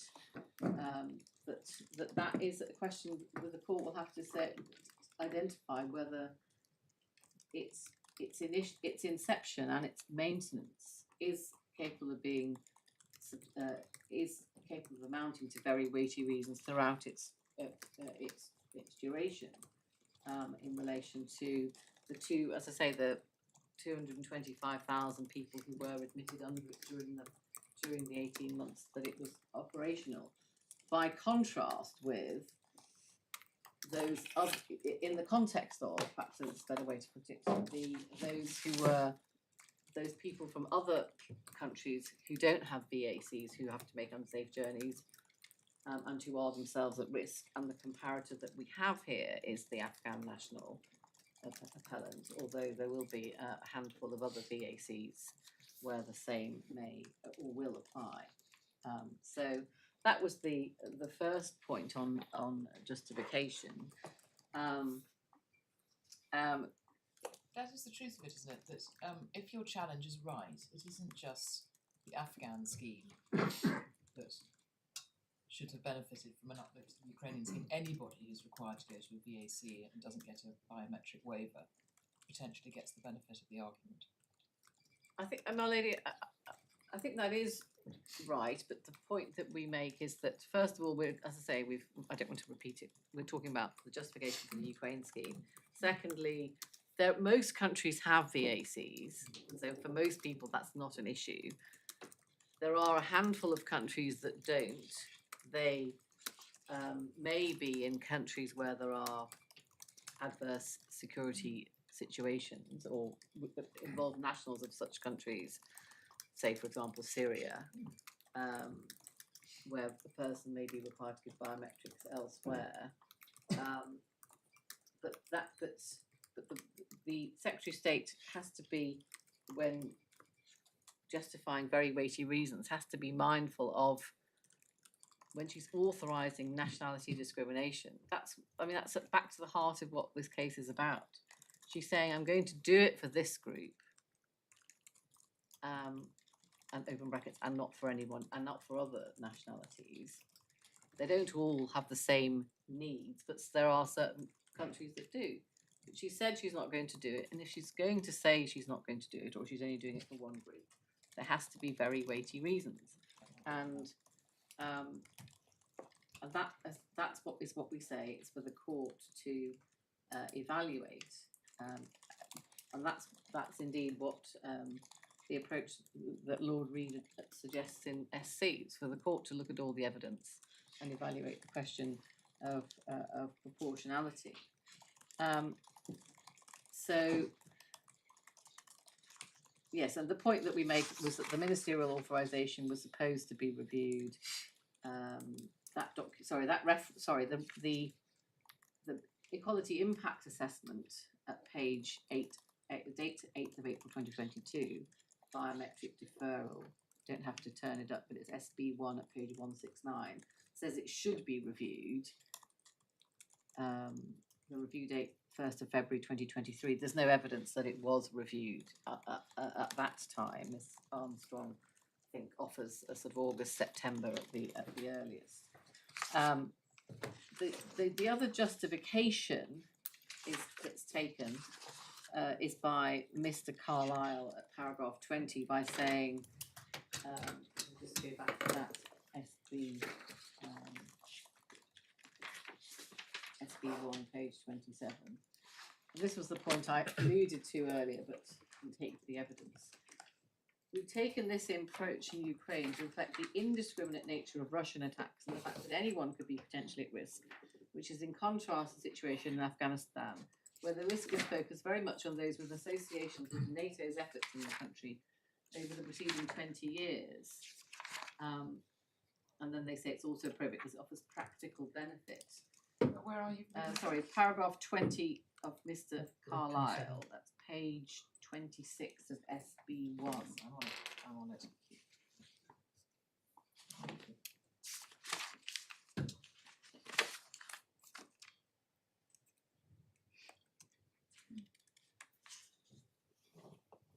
So taking that first point first, the justification for Ukraine is because of the indiscriminate nature of the risk. Whereas if you are at a targeted risk, such as the appellant, as you claim, that's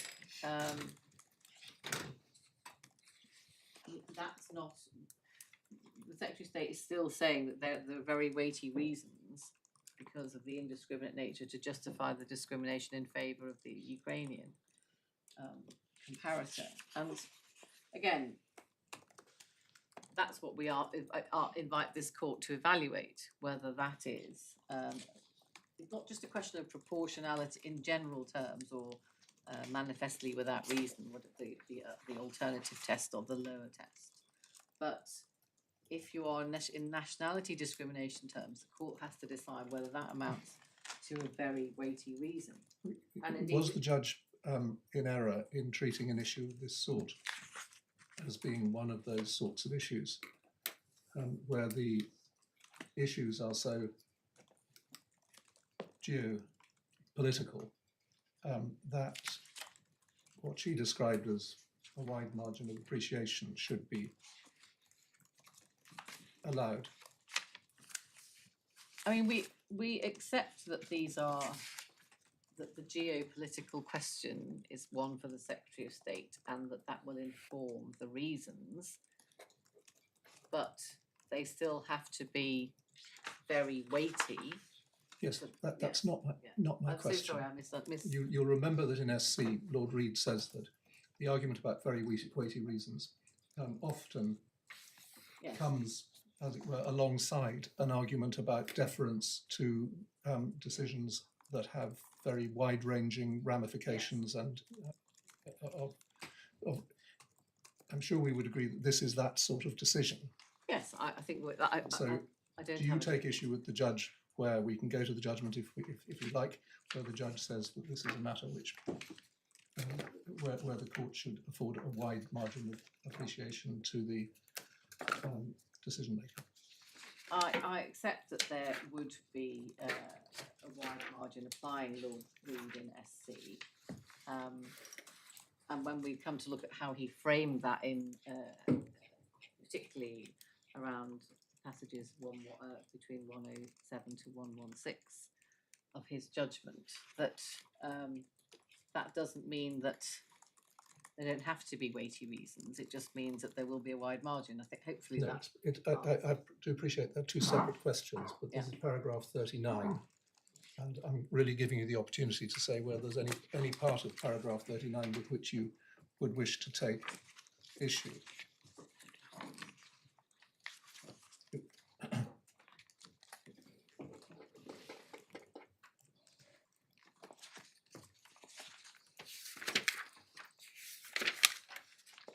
No, obviously it's not deference, it's significant weight. The question for the evaluation of the human rights question is for the court. But the nature of the reasons go to diplomatic and foreign policy considerations and national security. But in what the reason why I accept that as a test, but the reasons given for deferring biometrics for Ukrainians included that not just the usual, in fact I could put it in those terms, the immigration justification for requiring biometrics. There also was a national security consideration, which I'll take the court to in the evidence. But the Secretary of State was still prepared to effectively waive that or defer that or to factor in that the national security considerations were not ones that would mean that she couldn't adopt the measure that she was proposing. And so for those reasons, we say that the court has to look at the evidence that the Secretary of State put forwards, even if the judge applied the right test for the purpose of this court, in order to look at to evaluate the question of whether there were such justifications. The court can only really answer that question by looking at the evidence and the way it was put forward by the Secretary of State, both to Mrs. Justice Lieven and now. So I've taken you to Mr. Carlisle. That was before the judge. That was before the judge, and in the most recent document, SB. I mean, the judge referred, didn't she, at paragraphs 33 and 34 to Mr. Burt's evidence. Yes, I can take. That was the key. Yes, Mr. Carlisle's witness statement. Yes, so Mr. Burt, perhaps you can deal with that while we're here. Mr. Burt is at page 40, the relevant. Well, is it fairly summarised at paragraphs 33 and 34 of the judgment? Yes, sorry, if I may just come back to the judgment to make sure that I'm.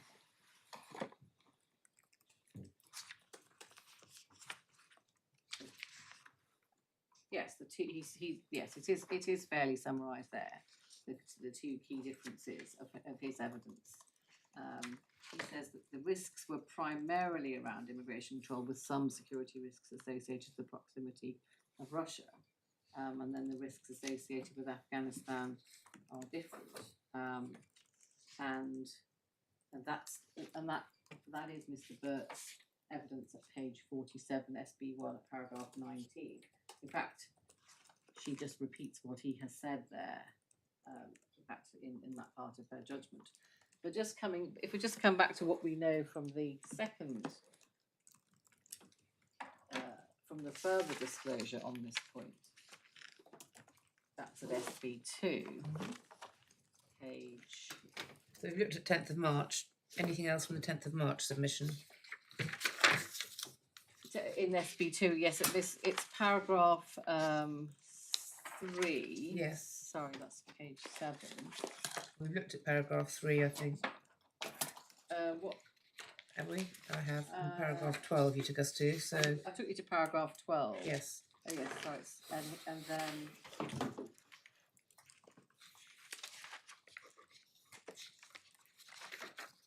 And he says any comparison with Operation Pitting is not appropriate. Paragraph 17, that is actually. And that's where you get the paragraph 17. In light of the humanitarian crisis and geopolitical considerations, the Homeland Security Group have made an assessment of the merits of different security checks against the current threat. A separate side need to follow direct comparisons between the Ukrainian situation and our response to Operation Pitting are not appropriate. That's is just a point that we make, which is that during Operation Pitting, the Secretary of State did defer biometrics for Afghan nationals, notwithstanding the considerations she's set out there. So for a short period of time, and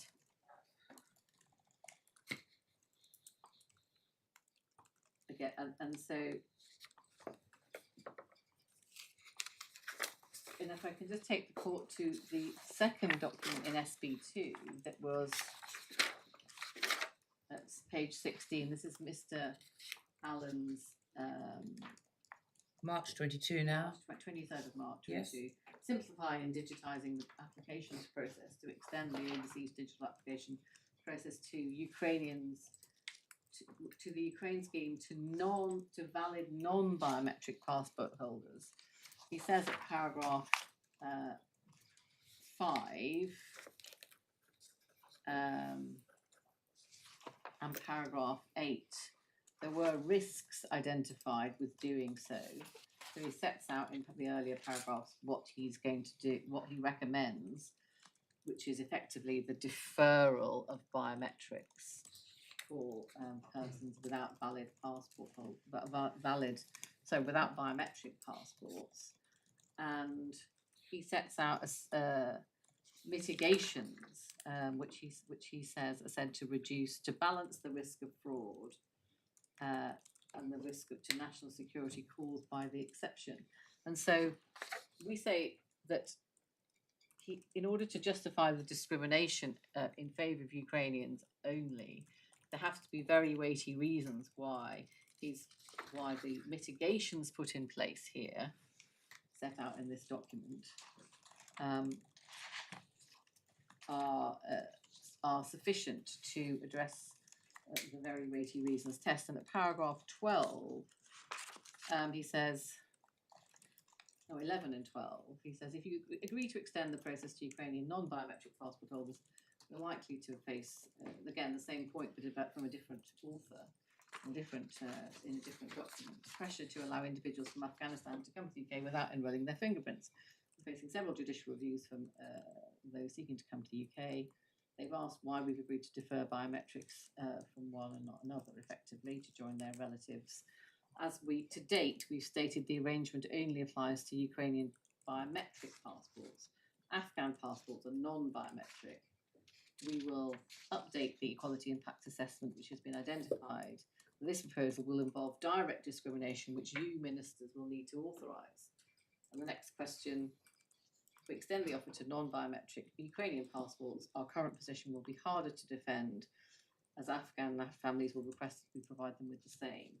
Nevertheless, Holer's view, that the legal advice view, is that there are still respectable arguments we can make to distinguish the current situation in Ukraine from the current situation in Afghanistan. This includes the unprecedented volume of migration expected from Ukraine and the capacity of the VACs.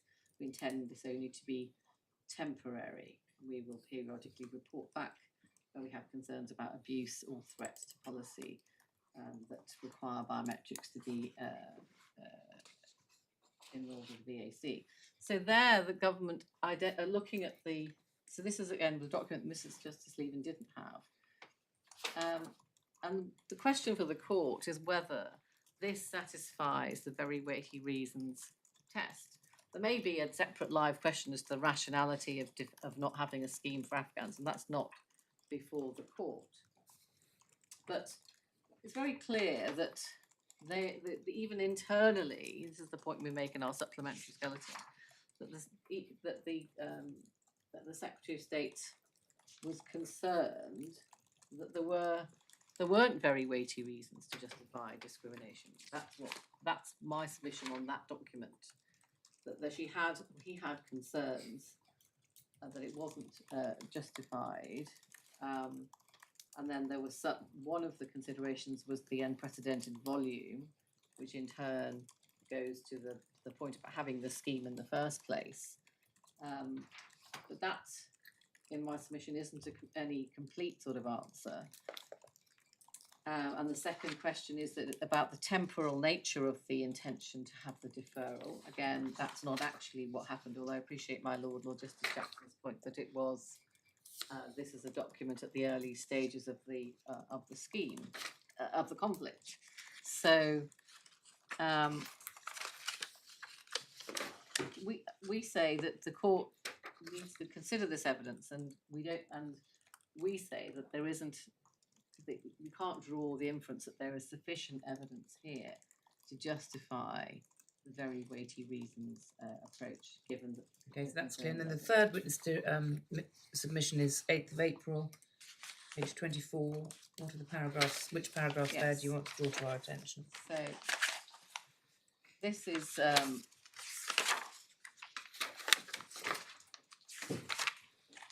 sorry, what we say is the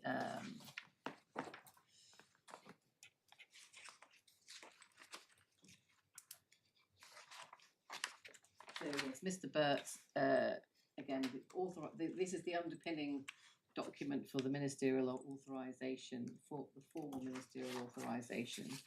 A paragraph, it goes on from Mr. Allen's submissions on the 10th of March.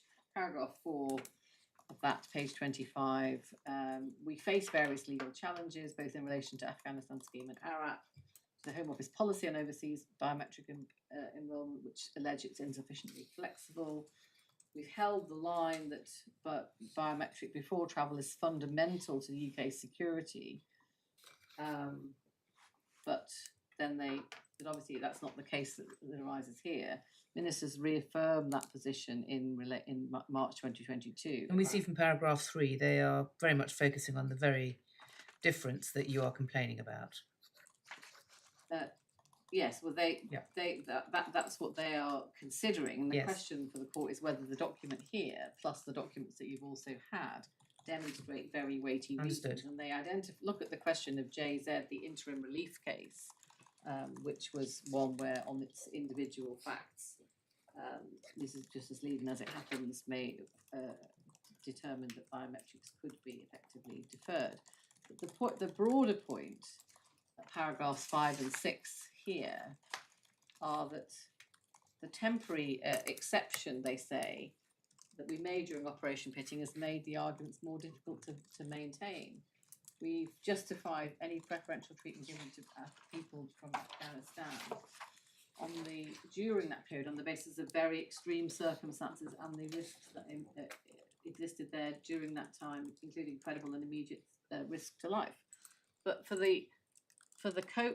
it's certainly the case that there are still those circumstances that pertain for people from Afghanistan. We don't have to show that it's everybody in Afghanistan, in the same way we don't have to show it's everybody in Ukraine who might travel to the UK to use this route, not 38 million people. We have to show that the ministerial authorisation discriminates on the grounds of nationality, which it does, and that the reasons that are given for it are not very weighty when looking at the evidence, in particular by reference to this comparator. And the evidence there that any exception from the usual biometric process increases the legal risks across the board, and the more exceptions we make, the more credible challenges we're likely to face as to the rationality of our position. We do still have a respectable argument that could be put forward for distinguishing the overall border policy in Ukraine from the situation in Afghanistan. And one of those is about people not holding passports. But as I pointed out in my opening, the narrowness of the focus of this case is the ministerial authorization only applies to Ukrainians who do have passports. So that's not a justification with a very weighty reason, because it's just not how the authorization is framed, which is about thousands with passports. While mentioning JZ, it's not a decision I'm familiar with, but I see that both the judge and you were involved in it. Oh, yes. And we have it at tab 13. So that was a case of a judge who just missed the boat with Operation Pitting. Yes, although that judge has still missed the boat. So they were, yes, they missed the boat in Operation Pitting. Right, and so that was not a discrimination claim. No, it it was a question as to whether there was a justification in the individual case for the requirement to give biometrics before a decision in principle could be made. Yeah. So there was in a similar sort of world, Yes. but involving an Afghan judge. That was a rationality. Yes, that was a Complaint, rational. Yes, there wasn't a discrimination. Which was, I'm just looking at quickly, which was to some extent upheld by the judge. Yes, the judge was obviously aware of it because she'd been in it. We did take her to that case, and Yeah. she found that the circumstances were different, effectively, because it's a different argument that was being run in this case. This is the discrimination case. The context is the same or similar, if I can say. A person seeking biometric deferral. So this is, I mean, the complaint, if I'm getting this quickly is right, was that on ground 5 that the defendant acted irrationally in refusing to consider the application for leave outside the rules without submitting biometric data. So that was your LOTR That's right, the claim, and that was the one that succeeded. That was the one that succeeded before In Mrs. that Justice case. Lieven on her. Right, but in this case, that claim was, as it were, kicked down the road. Yes, but in this case, we haven't got to that because of, Yes. as Mrs. Justice Lieven identified, because the Secretary of State had agreed before the hearing to consider the question of biometric deferral in our case, whereas in JZ, I think that had already been done, and it had already been considered, and therefore the focus of the challenge in JZ was that a rational and lawful position Yes. on the facts of that case when the person was known and so on. So that's how JZ fits into the broader picture. But Thank you. it was confounded facts, and it wasn't about, we weren't arguing the discrimination, and the purpose of the court, Secretary of State referring to it here is because it was an example of where they could do things differently, and where on the order of the court, and indeed did do things differently, and on the rationality of that position. So in this case, as my Lord Jackson identified at the beginning, we're looking at discrimination on grounds of nationality are the very weighty reasons, and in the alternative landscape, which isn't necessarily for the court, the question of whether the Secretary of State can rationally maintain her position in respect of Afghanistan may be one for another day, or either generally or in relation to particular applicants. And that was part of the claimant's, the appellant's original case that fell away when the Secretary of State said she would consider that question for her on an individual basis. And that's the case which my learned junior is still, has been acting in, or both juniors in fact, two, three. So, and just that paragraph 4 at page 25, and I've already taken you to, I think, to the reference in Miss Gordon-Smith's witness statement, paragraph 37, but that's where she says, well, you still need something exceptional, and risk, and being at risk and being at risk when travelling isn't good enough. So again, it's what are the very weighty reasons to authorise the discrimination for persons who are similarly situated, like the appellant, which is at risk, can't travel without risk, hasn't got a VAC, therefore, and has to give biometrics. That's back to the context point, which I mentioned in opening. So just over the page, just coming back to this is the final point on this document. At page 26, they talk about the passport point, and I've addressed that by saying that's how the ministerial authorisation was framed. It was only for people with passports. And then paragraph 6, there are rational arguments that can be made from people fleeing conflict in Ukraine from those other conflicts, given the immediate severity of that conflict and the difficulties experienced by those applying for UK visas. Well, there's an immediate severity for the appellant and those who have targeted risk. See Mr. Carlisle, paragraph 20 or 21. The facts of the appellant's case we say that she is, and her identity and role are not in dispute. She's a senior prosecutor for 30 years, so, and her evidence is that she would be at risk if she were to make that journey and have to come back into Afghanistan. That is particularly putting her at risk. And so the Secretary of State identifies here we'll face increased number of legal challenges to our biometric policy from other parts of the world. It's been picked up by claimants in ongoing Afghan litigation and increases the risk those claims will be successful. The legal risk can be mitigated by somewhat by clearly expressed rationale distinguishing the situation from other conflicts. We expect to see further legal challenges on other areas outside of biometrics, where we've made specific concessions for Ukraine only, and that's not what we're talking about here. So the Secretary of State has identified that there are significant counter reasons, if I can put them in those terms. And so the question again for the court is whether she has demonstrated discharged the burden on, or he has demonstrated discharged the burden on him to show that there are very weighty reasons, notwithstanding the identified counter reasons.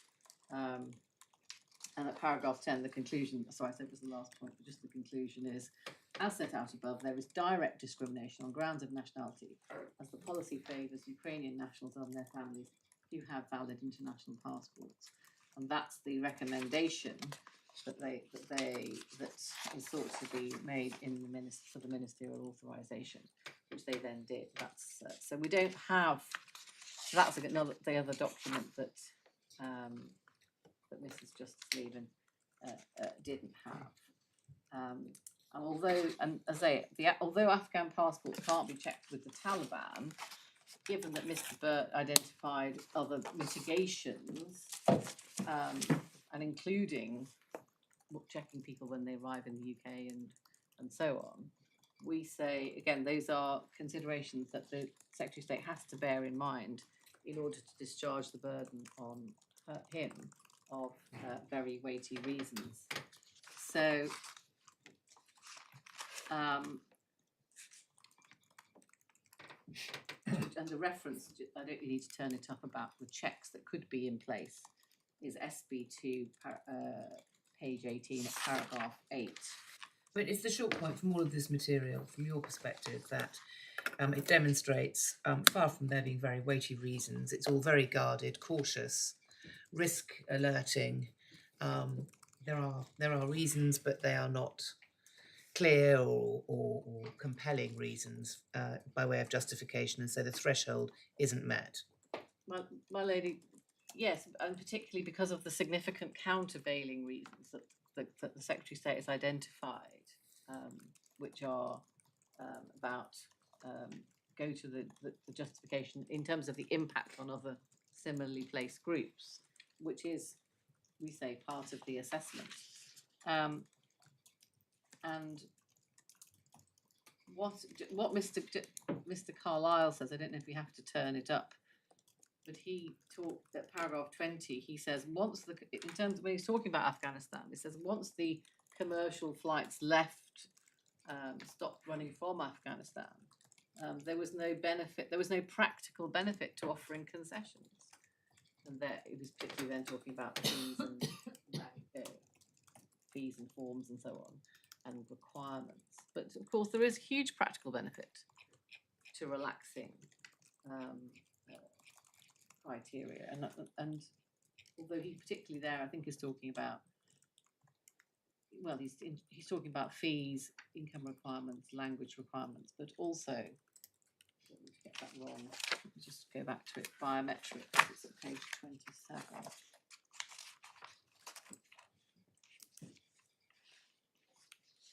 Well, he doesn't. He just talks about any concessions such as standard rules. So we'd say that encompasses biometric deferral, given that was what happened in Operation Pitting, and given that's what he's talking about. That's wrong. I mean, that there's no two ways about in my submission. That is simply just wrong. There's obviously a practical benefit, and maybe that. I mean, he said it generally, but this case is, it was definitely the case, as Miss Broadfoot will of course accept, that during Operation Fitting biometrics were deferred for those Afghans who were relocated. The final thing I want to take the court to is Christian Armstrong, paragraph 10 of SB2, page 42.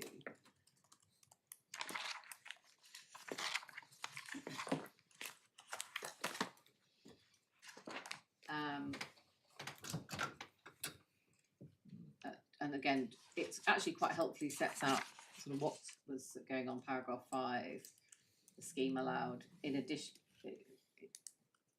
she says it was following the Russian invasion, ministers decided, line 2, paragraph 5, to implement a temporary concession which permitted the establishment of 2 biometric deferral application processes on the Ukraine schemes, in addition to biometric enrolment.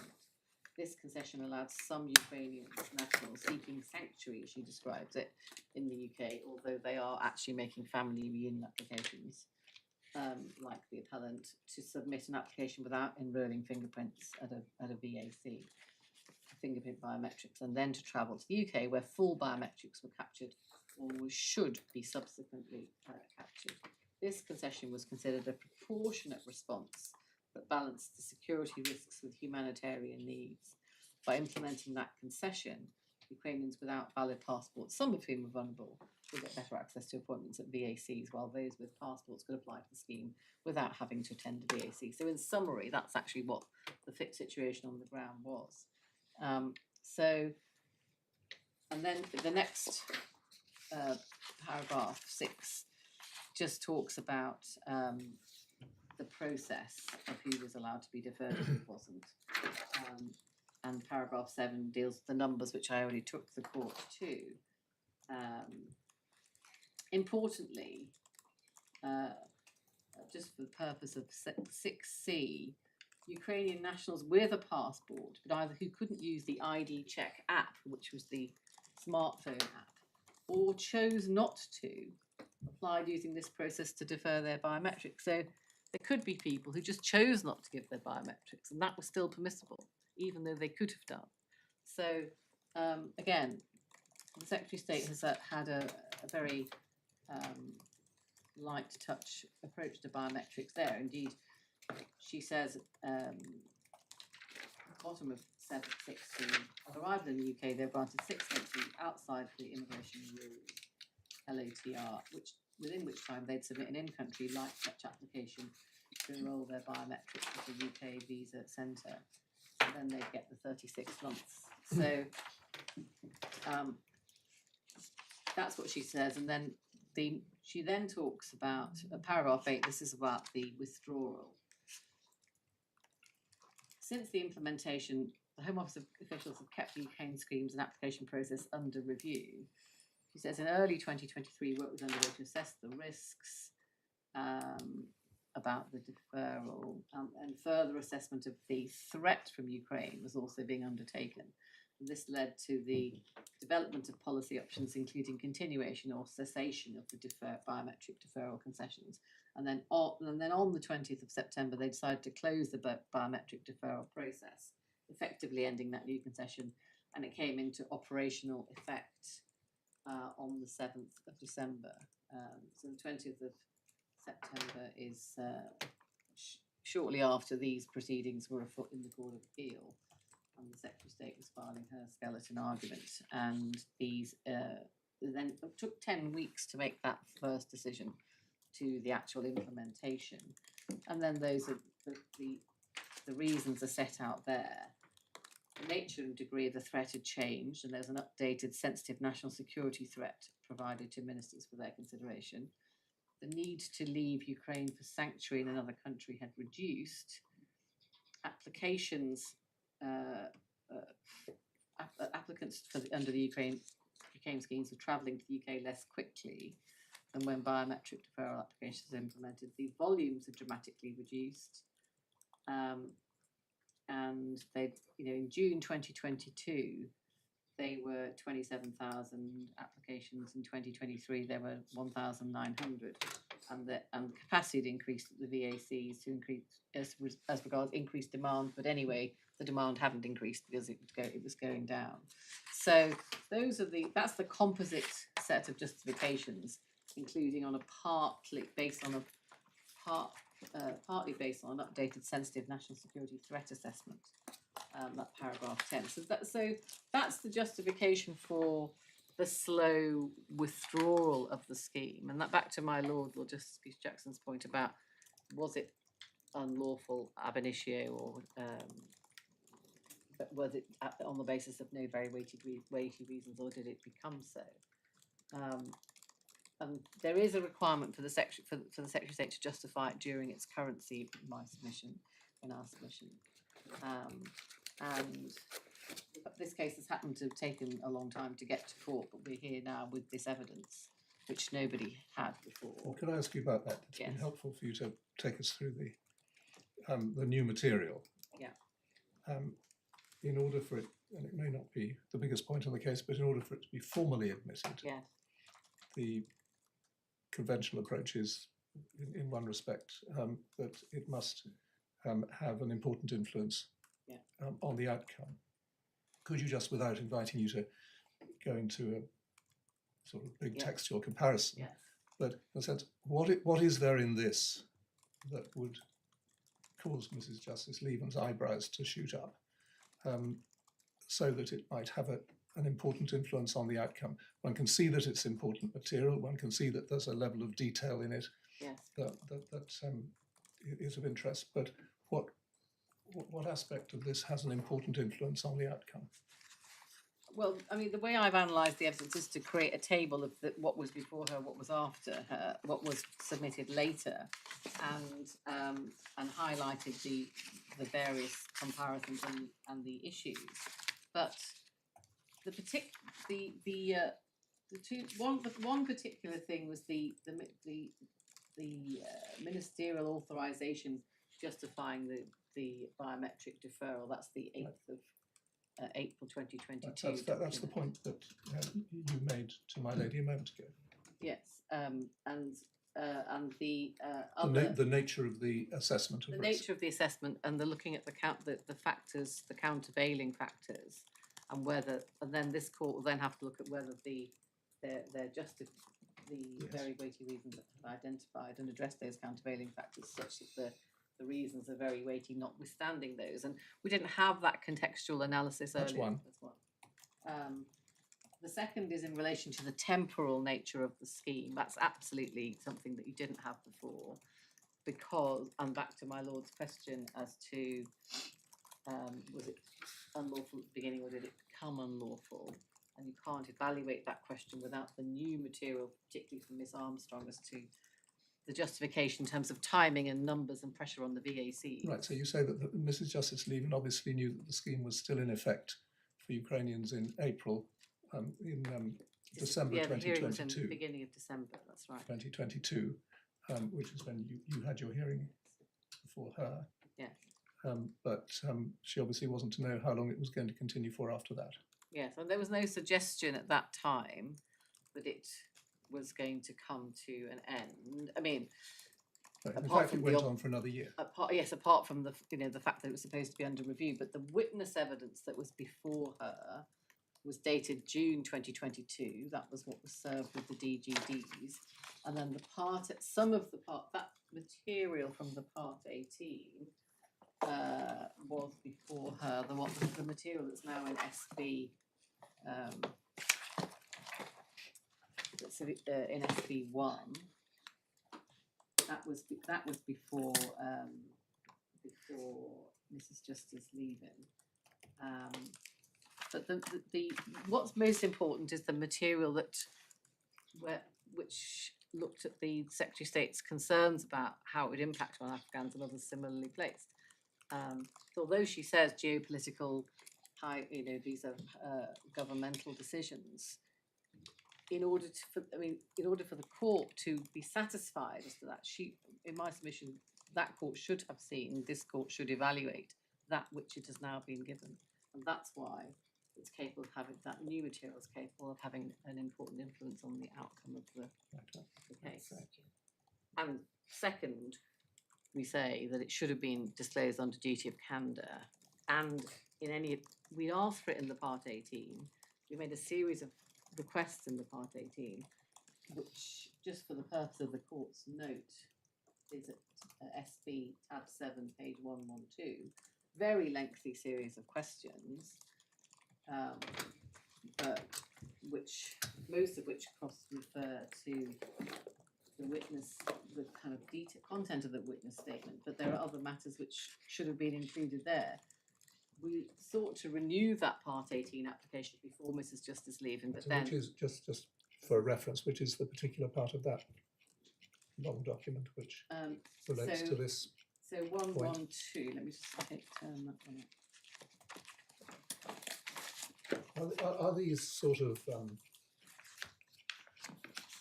huge questionnaires common in administrative court?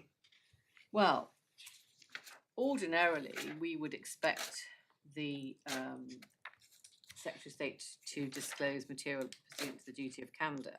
And in fact, it's a relatively recent development in my experience, and not saying it's the experience of the court, that the use of the Part 18 procedure in administrative law proceedings has been used. And indeed, Mrs. Justice Lang, it was used in a couple of the earlier Afghan cases that I was involved in before Mrs. Justice Lang. One was KBL. And there she gave judgment about the intersection between the two processes, which Part 18 was the duty for the parties to provide the relevant information. But actually, some of it should be provided under duty of candour anyway. And So that's, I think, you're then going to take us to which part of this is relevant to the submission you've just made. Just on that point, we made that point in our candour submissions. I don't think I need to labour that point, but the court has those submissions. I'm very happy to address the court on them if required. But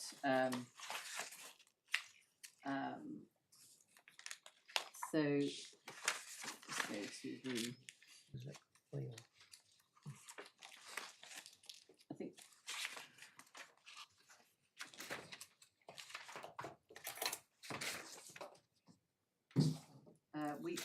Perhaps I could just provide you a list of references over the lunch adjournment, because there are questions of what arose from the Part 18 disclosure, and then what remained outstanding that was then disclosed in any event in January this year. And I say that because further to the initial Part 18 response on the 18th of October, those instructing me wrote back to the Government Legal Department asking a series of further questions, which there was a piece of correspondence around December 2023, which then finally, one way or another, prompted the disclosure that we now have, that was under cover of a letter, I think. By all means, look more closely, but page 117, there's a reference to the ministerial submission of the 11th of February, which is. Yes, that was the ministerial submission that was in SB1. That was the original. Yeah, so that's before. That was before Mrs. Justice Lieven, but it wasn't a complete picture of the ministerial submissions that we now have. All right, well, you're going to be able to show us that there's something in here which ought to have, quite apart from the duty of candour, ought to have produced the documents which were produced. Yes, well, in particular, I mean, I can just month. identify one just for Yeah. to illustrate the point, Yes. which is tab 5 of SB2, the Ukraine biometric deferral ministerial How many authorisation. tabs? So Oh, can I sorry, have page 24 of supplementary bundle 2, the Ukraine biometric deferral ministerial authorisation. You would think from the answer that we had in the first disclosure that we have the relevant ministerial authorisation for biometric disclosure, but we didn't. We got that in the second tranche. And which of your questions went to that? Well, the question was, the UFS has specifically tailored concessions to meet the needs of the particular. Page. Sorry, paragraph 11, 117, where. Yes, request 11, page 117. Request 11. at paragraph 19, the UFS, Ukraine Family Scheme, is said to be a tailor-specific concession to meet the needs of particular cohorts, requiring support, with focusing on those of family members. Are there any documents, minutes, or meetings where consideration was given to whether this relaxation of the family criteria for relocation was considered for any other cohorts? And then that we get the ministerial submission for the 11th of February. Then question 12, little Roman 1, any similar consideration for the relaxation of the family criteria for cohorts identified at risk cohorts during Operation Pitting? And then they say we don't understand that question. And then back to the question about fees, question 13. So, and interestingly, question 14, although we still haven't had the answer to that, that was the point I took the court to a bit earlier, which is, as there appears to be no prospect of Afghan nationals who flee the Taliban, such grants would necessitate a grant of settlement, and therefore stricter eligibility criteria is necessary, given the cost of the public purse. What, if any, assessment has been made of this cost? How great a cost would the cost be? And then question 2, what's the estimated number of persons coming? And the answer was no, and they gave hasn't been modelled. Sorry, the answer hasn't been modelled is question 5, little Roman 5 over the page. Little Roman 4, what is the assessment of any potentially very large numbers? Referred to at 21 of Oliver Carlyle, and they get answer. We're not aware of any widening of the criteria, but these questions are all going to how the scheme operates in favour of Ukrainians against Afghans, and the only ministerial submission disclosed was the 11th of February. And although it didn't say, can you give us the ministerial submission for the authorisation, having given the authorisation, which was in the first annex, but the first tranche of material that was in the DGDs. And the equalities impact assessment. And the equality impact assessment. The critical document, we say, is that ministerial authorisation of the 8th of April. So that's one very particular example that came out of the either the incomplete Part 18 response from 2023, or the candor review, if that's the best way to describe it, that when Miss Broadfoot came on board, which is how the government legal department described it in their correspondence. We totally accept that is the rationale that was given. I've no reason to go behind that at all. That was what led to that document being disclosed.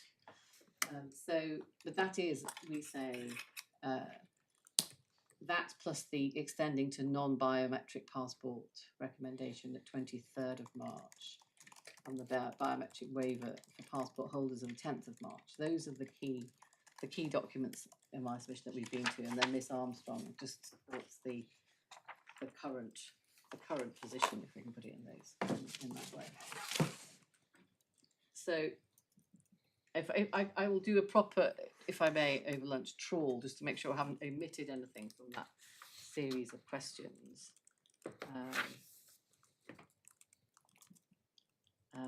To which my lord asked me. So that's the evidence that we have in relation to, that has been provided in relation to justification, and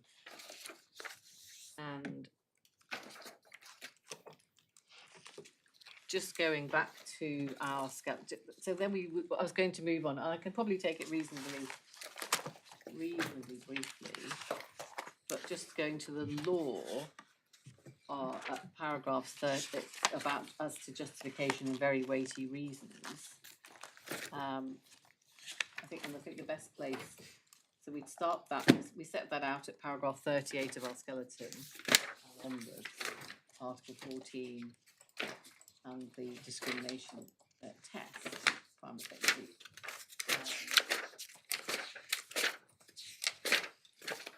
And so just coming back to that point, the first point is obviously the orthodox test for discrimination under Article 14 references DA, does this paragraph 22, tab 7 of the authority. Sorry, I realise that everyone else is using electronic and I'm using hard copy, but I will, that's page 141. I'm using paper. Does the subject matter of the complaint fall within the ambit of one of the substantive convention rights? Does the ground on which the complaint is So I think we have that Yes, so very we- helpfully set yes, out in your thanks. skeleton. Thank So you. we come to the prima facie discrimination and the justification standard. I think, oh yes, sorry, I did take you to that earlier. The starting point would be then Lord Reed in SC. It's the best place I think to go, which is at tab 10 of the authority bundle, which is at page 291.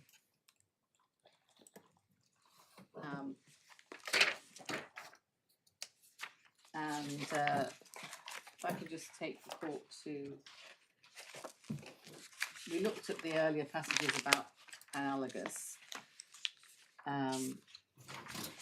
Paragraph 108. Yes, but actually Lord Reed goes back to, he starts at 98 looking at the approach of the court, the European court. It references margin of appreciation. At the end of 99, he says, it's more useful to think of there being a range of factors which tend to heighten or lower the intensity of review.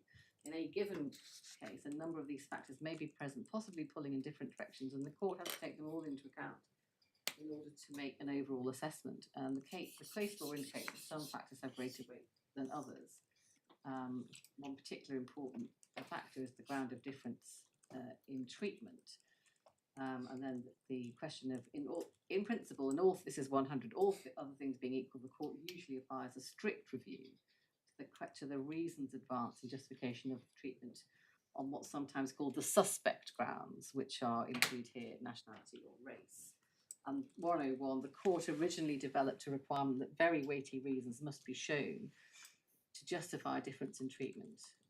There on the grounds of sex or gender. That was in the Abdulaziz case. Sorry, could you read the end of paragraph 100, please, the last sentence? Oh, sorry, yes, I apologise. Furthermore, so these grounds, sorry, just to go back a little, one sentence more. These grounds form a somewhat inexact category, which has developed into the case law over time and is capable of further development by the European Court. Furthermore, a much less intense review may be applied even in relation to some of the so-called grounds where other factors are present which render a strict approach inappropriate, as some of the cases to be discussed demonstrate. And that's Miss Broadfoot's point in her skeleton, effectively, in these geopolitical cases, as she calls them. I think she calls them more as the judge called them. So we've got very weighty reasons at 101. And 102 deals with where the court is, where there's a correction of a previous discrimination by a further discrimination. I don't think we need to look at that. 103, these cases illustrate 3 points of wider significance. The first is that the court statements that very weighty reasons are required to justify a difference in treatment on particular grounds do not necessarily exclude the possibility that a relatively wide margin of appreciation and a correspondingly less intense standard of review may nevertheless be appropriate in particular circumstances. See historical inequalities being addressed, keeping pace with social attitudes. The second is that court's case law evolves in light of the development of amongst contracting states. And the third is that the court has moved over time towards explaining the need for weighty reasons to justify certain grounds of differences in treatment in terms of linking those between grounds and problems of stereotyping, stigma. I mean, the judge, in a commendably short judgment, condensed it all by the reference to the summary at 115. Is there anything wrong with the summary of Lord Reed at para 115? The summary of Lord Reed at 115 is correct, but in order to, in my submission, I just wanted to identify, as Lord Reed did, why he got to, or how he got to that summary. Right. And he did say that the cases he identified illustrates the points of wider significance. And so it's very well known to my lady, and this case, although it's very lengthy, I won't labour it. I just wanted to take, because we refer to those three cases of I hope I pronounce it right, Guy versus Austria, and Ponomariov versus Bulgaria, in our skeleton, and we rely on that plus Bial. I've dealt with the first with Bial, but he, like this Lord Justice Lewis in the Perez case, which was in the Supplementary Authorities bundle, identified those are cases where the court found that there were not very weighty reasons to justify the nationality discrimination. So they are of some import in our case. Because they're of some import in our case, because we rely on those cases where the Strasbourg court found that there were not very weighty, that the burden on the government or the state party had not been discharged to demonstrate very weighty reasons. And so that's why the summary is not as, we'd like to just elucidate the summary a little more. So one of them was paragraph 104, difference in birth status, and the difference in treatment in the Austria-Guy case, which was about entitlement to welfare, lack of entitlement to welfare benefits on grounds of nationality. And then just in the middle of 106 by letter G,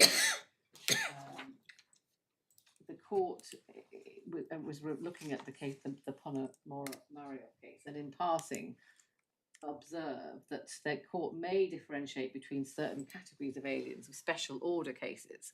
So in that case, the court observed that if you were talking about EU nationals, for example, then there might be a special reason to discriminate in favour on grounds of nationality. And that's at, I think we can also refer at 136 of the case of Bial, which is in your supplementary bundle. But what's important is that, of course, Ukraine isn't a special order case. It's not a member of the EU, neither of the UK for that matter. It's not a member of NATO. It's not a member of the Council of Europe. It's just, a lot of those factors apply to Ukraine. There's nothing special about it. The only special characteristic that's been identified by the Secretary of State is its geographical location, which is within Europe in its sort of broader geographical definition. So that's why, again, coming back to 108, which I took the court to, there's a strict approach that's required, although, as my Lord Justice Jackson identified, the wide margin about general measures of economic and social strategy as identified in Carson, and then unsurprisingly also in these kind of geopolitical questions. So then you come to the summary, which the court has now read, and I won't necessarily take you through that, but the very weighty reasons must be shown, and that was identifiable in the Ponomariov case, paragraph 52, and in Bial, which was another case where where Denmark refused to grant residence permits to persons who had not been resident for more than 28 years, to family members of persons who hadn't been resident for more than 28 years, which effectively was found to be a discrimination without very weighty reasons. And so it's those, even though one might say that fell within a margin of appreciation in terms of states being able to control their immigration policy in the broadest sense. Similarly, in the case of Hodder, I think was referred to Hodder there, but we have referred to that in our skeleton argument, which is about family reunions for refugees. So the court has found lack of very weighty reasons in a number of cases. We've cited them and analysed them in our skeleton argument.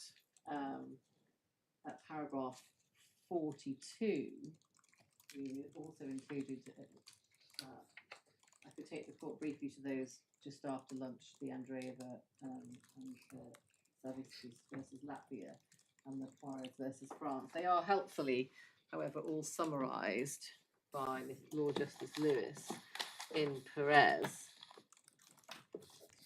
which hopefully will reach the court Yes, by. hopefully we'll find those And then bundles I at can- lunchtime. It's Perez paragraph. it's just give the court my.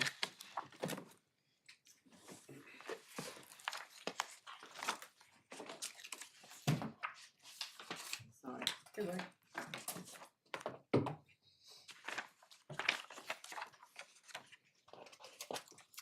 So they're all summarised at paragraph 61, 62, 63. That's Ponomaryov, Juarez, and Guzish. Good. So So how are we doing for time, do you think? I was hopefully nearing the end of my submissions. I would just like after lunch to reflect on the point, the table point about what pieces of evidence, and the final, if this court is concerned about what the role of the court should be in this appeal in terms of what the approach of the court was below, and even if the judge got it right, should this court interfere? Because we're dealing with the question of proportionality and it's being a sort of macro question, I can deal with that quite briefly, but I do want to. Certainly. So what? 15 minutes this afternoon. Yes, I think that should. It's a proportionality question. It's a discrimination question, isn't it?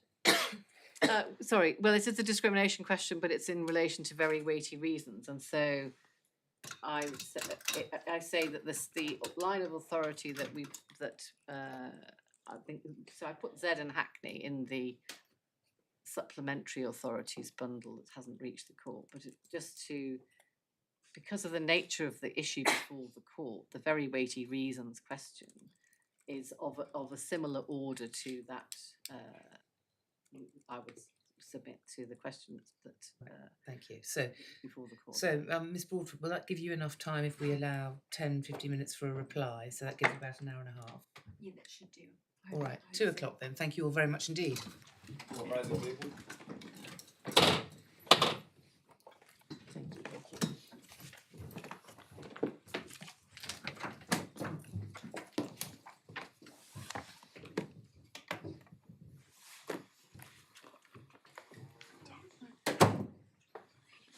Can I please remind the courtroom that the live stream is still streaming? Thank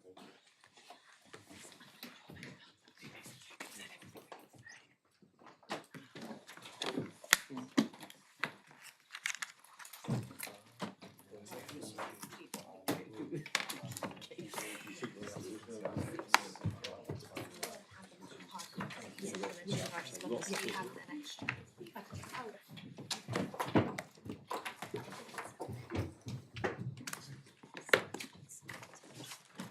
Is the court being locked up so I can leave a laptop? Hard copies of the Okay, fine,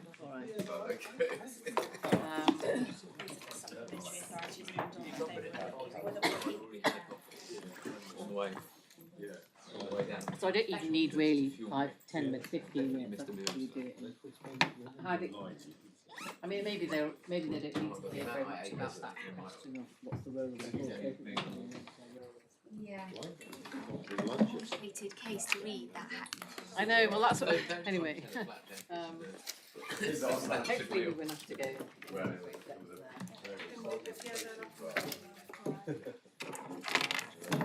Oh, that's even more so. Right. Maybe I'll take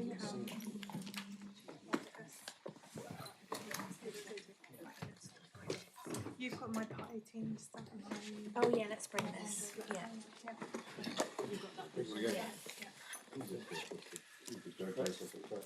I'm absolutely boring. It's really warm, isn't it? Sounds like Opening your literally leaving freezing in something. chambers all the time, and you come here and it's like boiling hot. Right. Okay, let's go. Yeah, there's the across. Thank you very much. Sorry, go on. Go on. I'm just going to take a copy of that. I didn't have that in the bundle. Yeah. No, mind these. I wish there were many. Right. Oh.